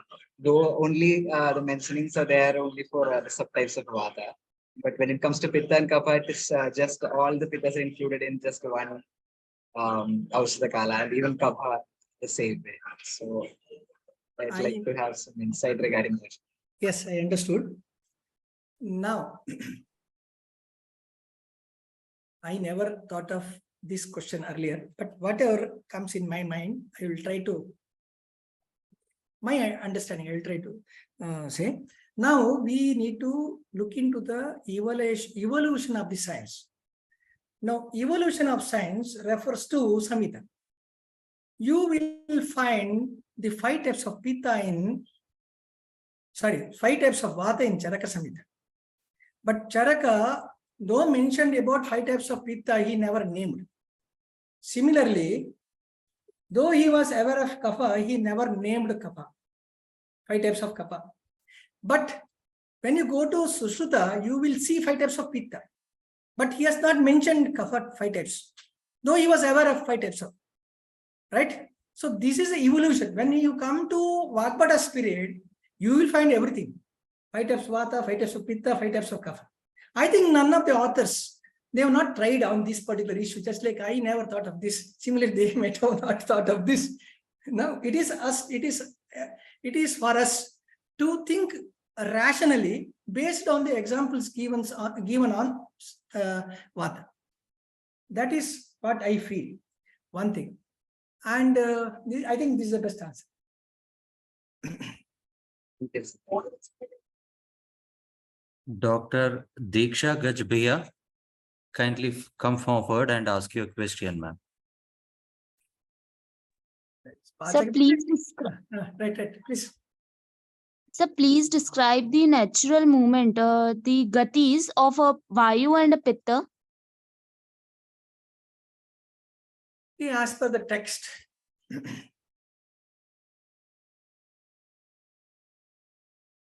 Pitta has Dravaguna.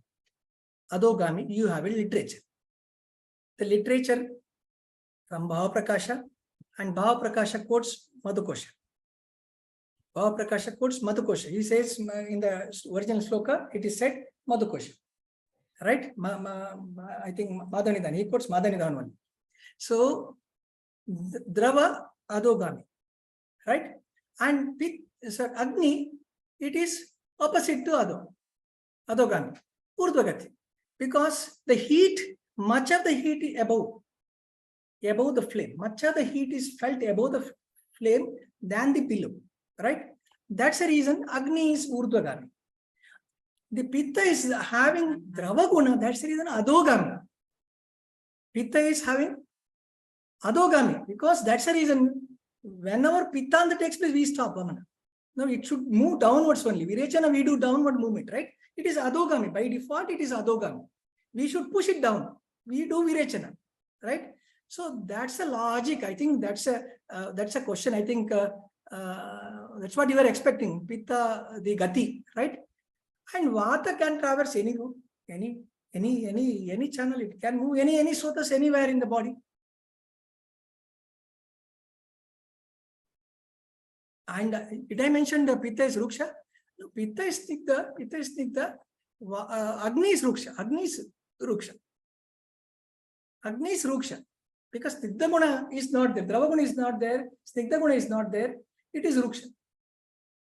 Did I mention? I don't know. If I might have told in the hurry, I think by looking at the clock time, I might have told by mistake. So the question was actually, Pachaka Pitta is Ruksha or Snigdha? Pachaka Pitta is Snigdha, because it is having Drava Guna. It is having Agni also, that is Ruksha. Drava and Agni Guna together. Right? That's a description which I explained.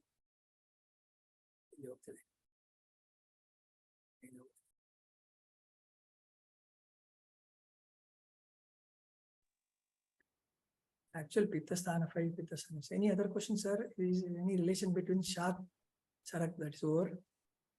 Thank you. Okay, that's it. Any other question?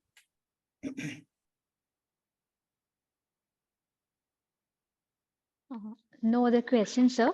Now I would like to invite Dr. Vineeta Kurup to deliver the co-chair note. Ma'am, please. Yes. As always, your speech is wonderful, sir. Thank you for enlightening us with a very good ideas about the Pitta dosha. I'm so glad to be working as the co-chair of your session. It was very wonderful session, Prasanna Mogasale, sir. Thank you. And I think all the participants of this seminar, of this webinar, participated with full spirit, that they could able to clear all the doubts, starting from the types to the Pitta and Agni, and starting from even the Dosha Gadi. So all it was wonderfully you have done, sir. And thank you so much, all the organizers of this webinar, for appointing me as the co-chair of this session. Thank you so much. Thank you. Thank you so much. Thank you, ma'am. Now I would like to invite Professor Chandrasekhar Pandey, sir, for the chairman note. Sir, please. Am I audible? Yes, sir. मेरी आवाज आ रही है? Yes, sir. यं शैवा समुपासते शिवमिति ब्रह्मेति वेदान्तिनो बौद्धा बौद्धमिति प्रमाणपटव कर्तेति नैयायिका अर्हन्नित्यथ जैन शासनरता कर्मेति मीमांसका सोऽयं वो विदधातु वाञ्छित फलम् त्रैलोक्यनाथो हरि। सबसे पहले इस सभा में उपस्थित आज के मुख्य वक्ता professor Prasanna M Mogasale, doctor Vinita Kurup, और आज के आयोजकों को जिन्होंने मुझे चांस दिया कि इस अच्छी सभा में बैठ करके वादे वादे जायते तत्वबोधम, हमें ज्ञान प्राप्त हुआ, इसके लिए आप सभी को धन्यवाद। क्योंकि ज्ञान का अवसर देना भी एक बड़ी गरिमा का कार्य होता है। मनुष्य जब से पैदा हुआ वह चीजों को देखता रहा, ऑब्जर्व करता रहा, दर्शन करता रहा। जब दर्शन का स्वरूप बढ़ा तो एक प्रकार की चीजों को एक स्थान पर रख करके उसने क्लासिफिकेशन देना शुरू किया, और सामान्यत्वाद विशेषत्वाद, क्योंकि हम किसी चीज को तब तक क्लासिफाई नहीं कर सकते जब तक कि एक भी सामान्यत्व या एक भी विशेषत्व न हो। न हम उस ग्रुप में रख सकते हैं, न हम निकाल सकते हैं। इसके बाद जब मनुष्य ने देखना शुरू किया तब धीरे धीरे अपनी बुद्धि के अनुसार, क्योंकि यह सारे प्राणियों की एक प्रवृत्ति रही, ज्ञानिनो मनुजा सत्यम किंतु ते नहीं केवलम यतो ही ज्ञानिनः सर्वे पशु पक्षी मृगादयः। Each and every creature has the capacity to analyse the things, लेकिन मनुष्य उसमें सबसे अच्छा, तो उसने चीजों को एनालाइज करना शुरू किया और तब कार्य कारणवाद की बात आई। जब मनुष्य विभिन्न रोगों से पीड़ित होने लगा तो उसने उसकी कारणता देखी। कारणता में बहुत सी चीजें देखी, आहार विहार से लेकर के, और तब उसको लगा कि शरीर में कुछ ऐसे सन्निकृष्ट कारणभूत भाव हैं जिनको दोष की संज्ञा दी, और यह दोष इतने इंपॉर्टेंट रहे कि वात पित्त श्लेष्माणम में देह संभव, वात पित्त कफ से ही देह संभव है। इस प्रकार से हमारे चिकित्सा के ग्रंथों में वात पित्त कफ को, आयुर्वेद शब्द मैं कह रहा हूं, चिकित्सा ग्रंथ इसलिए कह रहा हूं कि जितने भी प्रकार की चिकित्सा हुई है, चरक संहिता में बक्षते अन मनुष्यानाम लोकयोर उभयोर हितम, तो चरक संहिता तो डिक्लेयर करती कि मैं केवल मनुष्यों की बात कर रहा हूं, लेकिन हमारे यहाँ जितने भी पशु चिकित्सा की और उपवन विनोद इत्यादि जहां पेड़ पौधों की चिकित्सा की बात है, सब में वात पित्त कफ का ही सिद्धांत माना गया। इतना इंपॉर्टेंट था। पालकाप्य का गजायुर्वेद आप उठा के देखिए, उसका टेक्स्ट चरक संहिता के बराबर का मोटा है, that is equally in volume that equal to that of Charaka Samhita. लेकिन पालकाप्य में भी वात पित्त के आधार पर ही हाथियों की चिकित्सा का वर्णन किया गया है। और अब तो ध्वनि चिकित्सा, संगीत रत्नाकर में नाद के भी वातज पित्त कफज गुण आए हैं। और सबसे मजे की चीज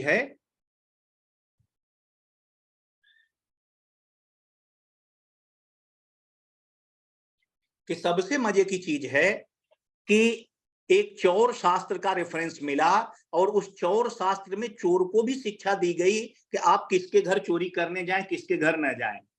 अगर व्यक्ति कफज प्रकृति का है तो उसकी नींद पुष्ट होगी, अच्छी तरह से सोएगा, आप आसानी से चोरी कर सकते हैं। अगर वह वातज प्रकृति का है तो बीच बीच में जागता रहेगा, प्रजागरण होता रहेगा, और वह प्रजागर के यहाँ आप चोरी करेंगे तो पकड़े जाएंगे। जो आपसे जो कंक्लूड करना चाहते हैं, what I want to impress upon you, कि वात पित्त कफ का उस समय के तात्कालिक समाज और चिकित्सा दोनों पर क्या प्रभाव था। और यह वात पित्त कफ जिसको कहा गया कि देह संभव है, हम क्या करते हैं, इसको रोग के रूप में ले लेते हैं। और रोग के रूप में जब ले लेते हैं तो हमारी स्थिति क्या हो जाती है कि हम इसको दोष के रूप में ही देखने लगते हैं, इसके धातु के रूप में देखने की हमारी कैपेसिटी कमजोर हो जाती है। यानी हमारा जो ऑब्जर्वेशन होता है, we always think about the vata pitta kapha as dosha, not as dhatu. और यहीं से हमारे मन में उसके ऑब्जर्वेशन की विकृतियां शुरू हो जाती हैं। वास्तव में सभी चीजें दोष हैं, सभी चीजें धातु हैं। ऐसा मयो ही भावानाम संपत संजय नर तेषा मयो विपत व्याधिन विविधान समुदीर्यते। ऑल दोज फैक्टर्स, किसी का भी अगर इम्बैलेंस हो जाए, आइदर इन क्वालिटी और क्वांटिटी, दैट बिकम्स द दोष। और किसी भी चिकित्सा व्यवस्था में अगर ये बात आ जाए तो दोष हो जाता है। दोषों के स्वरूप के बारे में हम दो तरह से विभाजित कर सकते हैं। एक ऐसे दोष जिनको मूर्त रूप से देखा जा सकता है, एक ऐसे दोष जो अमूर्त हैं, जो केवल अपनी क्रिया के द्वारा देखे जा सकते हैं। कुछ ऐसे हैं कि कभी मूर्त हो जाते हैं और कभी क्रिया के द्वारा ही देखे जाते हैं। संभवतः पित्त की गणना उनमें से किसी एक में की जा सकती है। पित्त के लिए जितने शब्दों का प्रयोग किया गया, उष्मा, भौमाग्नेय वायव्याम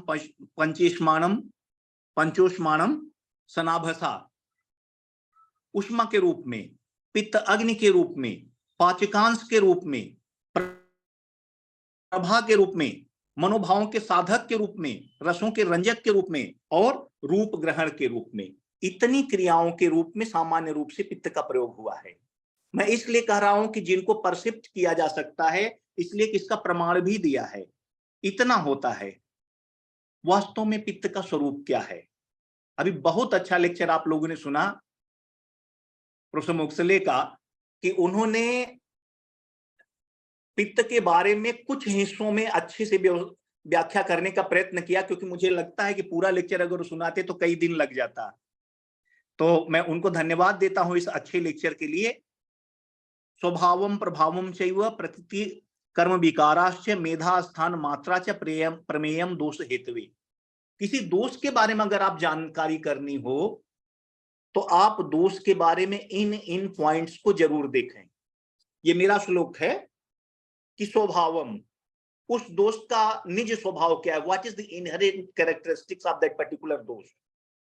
सेकेंड इज द प्रभावम, what does effect in its normal quantity and quality and in abnormal quality and quantity। अपनी साम्य अवस्था और विषमावस्था में वो शरीर में क्या प्रभाव देता है। प्राकृत कर्म क्या है और विकृत कर्म क्या है, इसके भेद क्या है, स्थान क्या है, मात्रा क्या है। अगर इतने तथ्यों की बात जानकारी हमको है, if we are known about all these factors, we may consider the dose very well। इस पे पूरे के विषय में जितना हो सका पित्त दोष के विषय में प्रोफेसर सर ने बताने का प्रयत्न किया। कुछ चीजें मैं जरूर बताना चाहूंगा कि जब भी हम किसी चीज का कंपैरिजन करते हैं, फॉर ऑल दोज स्टूडेंट्स, जब भी कंपैरिजन करते हैं तो that comparison is according to our existing knowledge. Suppose करें कि हमने एक प्लांट को लिया कि पुनर्नवा है, हमने कहा कि जो बॉटनिकली बुरहेरिया डिफ्यूजा है वो हमारे पुनर्नवा से साम्य रखता है। अब पुनर्नवा में उसकी कुछ मॉर्फोलॉजिकल प्रॉपर्टी थी, कुछ फार्माकोलॉजिकल प्रॉपर्टी थी। मॉर्फोलॉजिकल प्रॉपर्टी भूस्तारिका है, वर्षाभू है, छिन्नरुहा है, और उसकी जो फिजियोलॉजिकल प्रॉपर्टी थी, फार्माकोलॉजिकल प्रॉपर्टी पुनर्नवीनम भवत पुनर्नवीनम करोति च, ये सब हमको बुरहेरिया डिफ्यूजा में मिला। और पर्टिकुलर बॉटनिकल प्लांट जो कि फ्लोरा डायग्राम के आधार पर डायग्नोस किया गया, हमने मान लिया कि पुनर्नवा बुरहेरिया डिफ्यूजा है। कल किसी रिसर्चर को काम करते समय उसको ऐसा प्लांट मिला कि जो मॉर्फोलॉजी में और फार्माकोलॉजिकली ज्यादा रिजेंबल करता है हमारे आयुर्वेदिक डिस्क्रिप्शन से।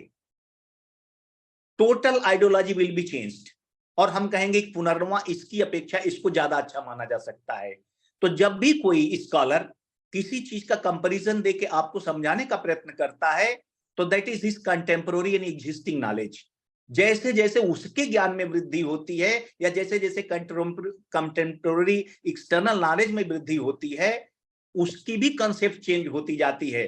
इसलिए आप लोग प्रोफेसर मोगसले को इस बात के लिए एक्सक्यूज करिए और ये जानते रहिए कि हो सकता है कि 2 साल बाद वो लेक्चर देने आवे तो हो सकता है कि इसमें से कुछ चीजें आपको ट्रांसफॉर्म्ड मिले, क्योंकि उस समय तक उनका और उनके आसपास का ज्ञान बढ़ चुका रहेगा, जिसके आधार पर कुछ नया कंपैरिजन करने के लिए रहेंगे। सम टाइम हम क्या करते हैं कि जब किसी चीज का कंपैरिजन करते हैं तो इतने अधिक तथ्य उठा लेते हैं कि उसका मूल भाव समाप्त हो जाता है। इसको मैंने एक न्याय दिया, रंगभूमि न्याय। रंगभूमि माने होता है जहां सीता का स्वयंवर हुआ था। If you can appreciate the Hindi तो रंगभूमि। तुलसीदास ने एक लाइन लिखी कि रंगभूमि जब सिय पग उधारी। जब सीता ने रंगभूमि में प्रवेश किया तो रूप देखी मोहे नर नारी, उनकी सुंदरता को देख करके स्त्री पुरुष मोहित हो गए। फिर तर्क चला, कहा कि तुलसीदास ने तो आगे लिखा है कि नारी न मोह नारी कर रूपा पन्नगारी यह नीति अनुपा।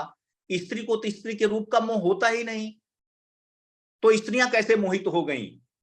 तो फिर अगला समाधान दे दिया कि जब ते नाथ अहिल्या तारी तब ते नाम पर पगुधारी। अहिल्या को तारने के बाद राम का ही नाम पगुधारी हो गया था, तो रंगभूमि में सीता और राम ने एक साथ प्रवेश किया। It seems logical, it seems to be approaching and convincing, but the actual meaning has been lost. So sometime when we produce many things, the actual meaning goes away, that is omitted. कुछ चीजें जो इसमें कही गई। और तीसरी चीज है कि जो औपाधिक गुण हैं, औपाधिक गुणों को हम कभी कभी एक साथ कांग्रुएंस बना देते हैं। जैसे हम कहते हैं कि जब ये किसी बच्चे की माँ है तो अपने पति की पत्नी कैसे हो सकती है, या जैसे ये किसी बच्चे की माँ है तो एक बहुत अच्छी टीचर या चिकित्सक कैसे हो सकती है। अरे उसके औपाधिक गुण है, घर में वो माँ की तरह से है और चिकित्सालय में चिकित्सक की तरह से। ऐसे ही हमारे दोषों के बारे में भी है, कहीं कहीं उनके औपाधिक गुणों को लिखने का प्रयत्न किया है। हम लोग जब उसको कांग्रुलेट करने की कोशिश करते हैं तब उसकी व्याख्याएं बदल जाती हैं। तीसरी चीज है कि मूल निरुक्ति के आधार पर, क्योंकि तप संतापे कृत प्रत्यय लगने के साथ जिसमें भी उष्मा उत्पन्न करने की कारणता हो, पित्तज भावों के अंतर्गत लिया जा सकता है। क्योंकि कभी कभी आता है कि पित्त क्या है, इट इज ए भाव और factor, it is a physical entity, is a physiological entity, it is a biophysiological entity, is a biochemical entity and it is a biological entity. आखिर पित्त इनमें से क्या है या सभी है, या डिफरेंट फेजेस में डिफरेंट एक्शन करता हुआ इनमें से कुछ है। तो हमारी मूल वृत्तियों में हम कभी कभी उसके अर्थ बताने में प्रतिज्ञा हानि कर जाते हैं कि तप संतापे का जो उसका प्रधान गुण है, that should not be omitted. दूसरी चीज है कि बलम आरोग्यम आयुष्य प्राणश्चाग्नो प्रतिष्ठिता, अग्नि में ही बल आरोग्य आयु सारी चीजें प्रतिष्ठित है। तो पित्त के भीतर का जो अग्निमय गुण है वह इन सारी चीजों के लिए प्रधानता है उसकी, इसलिए अग्नि की महत्ता पित्त के भीतर भी हम निग्लेक्ट नहीं कर सकते। तीसरा चीज है कि जितना भी प्रकार का ट्रांसफॉर्मेशन है, जितने भी प्रकार का ट्रांसफॉर्मेशन, अगर वो केमिकल ट्रांसफॉर्मेशन है या वो एनर्जी लेवल का ट्रांसफॉर्मेशन है, पित्त इज रिस्पॉन्सिबल। चाहे एनर्जी, जैसे कंडक्शन होता है एक नर्व सिनाप्स के भीतर, अल्टीमेटली सिनाप्स के भीतर केमिकल ही होता है जो ड्रॉप करके अगले सिनाप्स से कंडक्शन को स्टिमुलेट करता है, फिर आगे 0.6 मिली वोल्ट की करंट चलने लगेगी, लेकिन एक समय केमिकली वो उसको इनिशिएट करता है। इसलिए जितने भी प्रकार के केमिकल चेंजेस या केमिकल कंडक्शंस हैं उसमें पित्त की कारणता मानी जानी चाहिए। बहुत ही अच्छा आपने अणुपाक, अवान्तर पाक, अवस्था पाक, निष्ठा पाक का आपने वर्णन किया। सबसे बड़ी चीज है कि किसी भी कोई दोष की कारणता उसके गुणों के आधार पर होती है, कब वह हमारे शरीर की रक्षा कर रहा है और वह कब हमारे शरीर को नष्ट करने का प्रयास कर रहा है। क्योंकि उन्हीं भावों की साम्य अवस्था नष्ट होते ही शरीर में रोग उत्पन्न हो जाते हैं। ऐसा मयो ही भावा नाम संपत संजय नर तेषा मयो विपत व्याधीन विविधान समुदीरते। इस प्रकार पित्त की अगर मूल स्वरूप को देखने का प्रयत्न करें तो तीन बातें स्पष्ट रूप से सामने आती हैं। एक तो अमूर्त स्वरूप, दूसरे तप यानी किसी भी प्रकार की ऊर्जा उत्पन्न करने से, तीसरे पाचन का स्वरूप। पाचन के स्वरूप को बहुत अच्छी तरह से सर ने बताया, और इस प्रकार से इन तीनों गुणों को लेते हुए शरीर के जो भी भाव शरीर में पाचन, तप और ऊष्मा उत्पन्न करने की क्रिया करते हैं, शरीर में किसी भी प्रकार का रासायनिक चेंज करते हैं, कंडक्शन करते हैं, पित्तज भावों के अंतर्गत लिए जा सकते हैं। आपको बहुत बहुत धन्यवाद, और प्रोफेसर मोगसले सर और डॉक्टर विनीता कुरूप और आज के आयोजक फहीम जी को और उनके सहयोगी पूरे स्टाफ को, जिन्होंने आज इतने अच्छे सेमिनार में मुझे शामिल होने का और इसमें मुझे चेयरमैनशिप करने का अवसर दिया। आप लोगों के प्रति बहुत बहुत धन्यवाद, बहुत बहुत कृतज्ञता। धन्यवाद सर। अब मैं क्वेश्चनर के लिए इनवाइट करूंगी। पार्टिसिपेंट्स, आप अपने क्वेश्चंस चैट बॉक्स में छोड़ सकते हैं।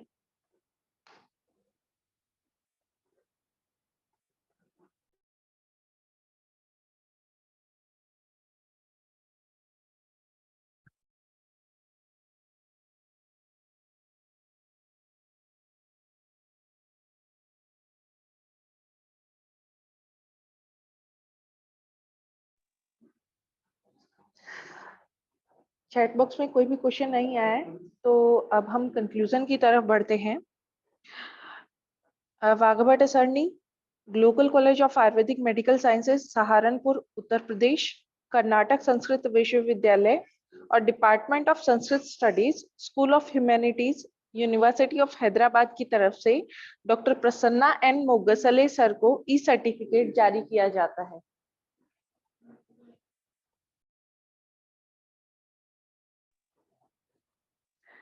धन्यवाद doctor Prasanna N Mogasale sir, इतना बेहतरीन सेशन के लिए। Thank you madam. इसी के साथ day 3rd 6th scientific session समाप्त होता है। मैं doctor Prasanna N Mogasale sir, doctor Vinita V Karup madam, doctor Chandrashekhar Pande sir का सहृदय आभार प्रकट करती हूँ, जिन्होंने अपना कीमती समय और विचार हमारे साथ शेयर किए। बहुत बहुत धन्यवाद आप सभी का।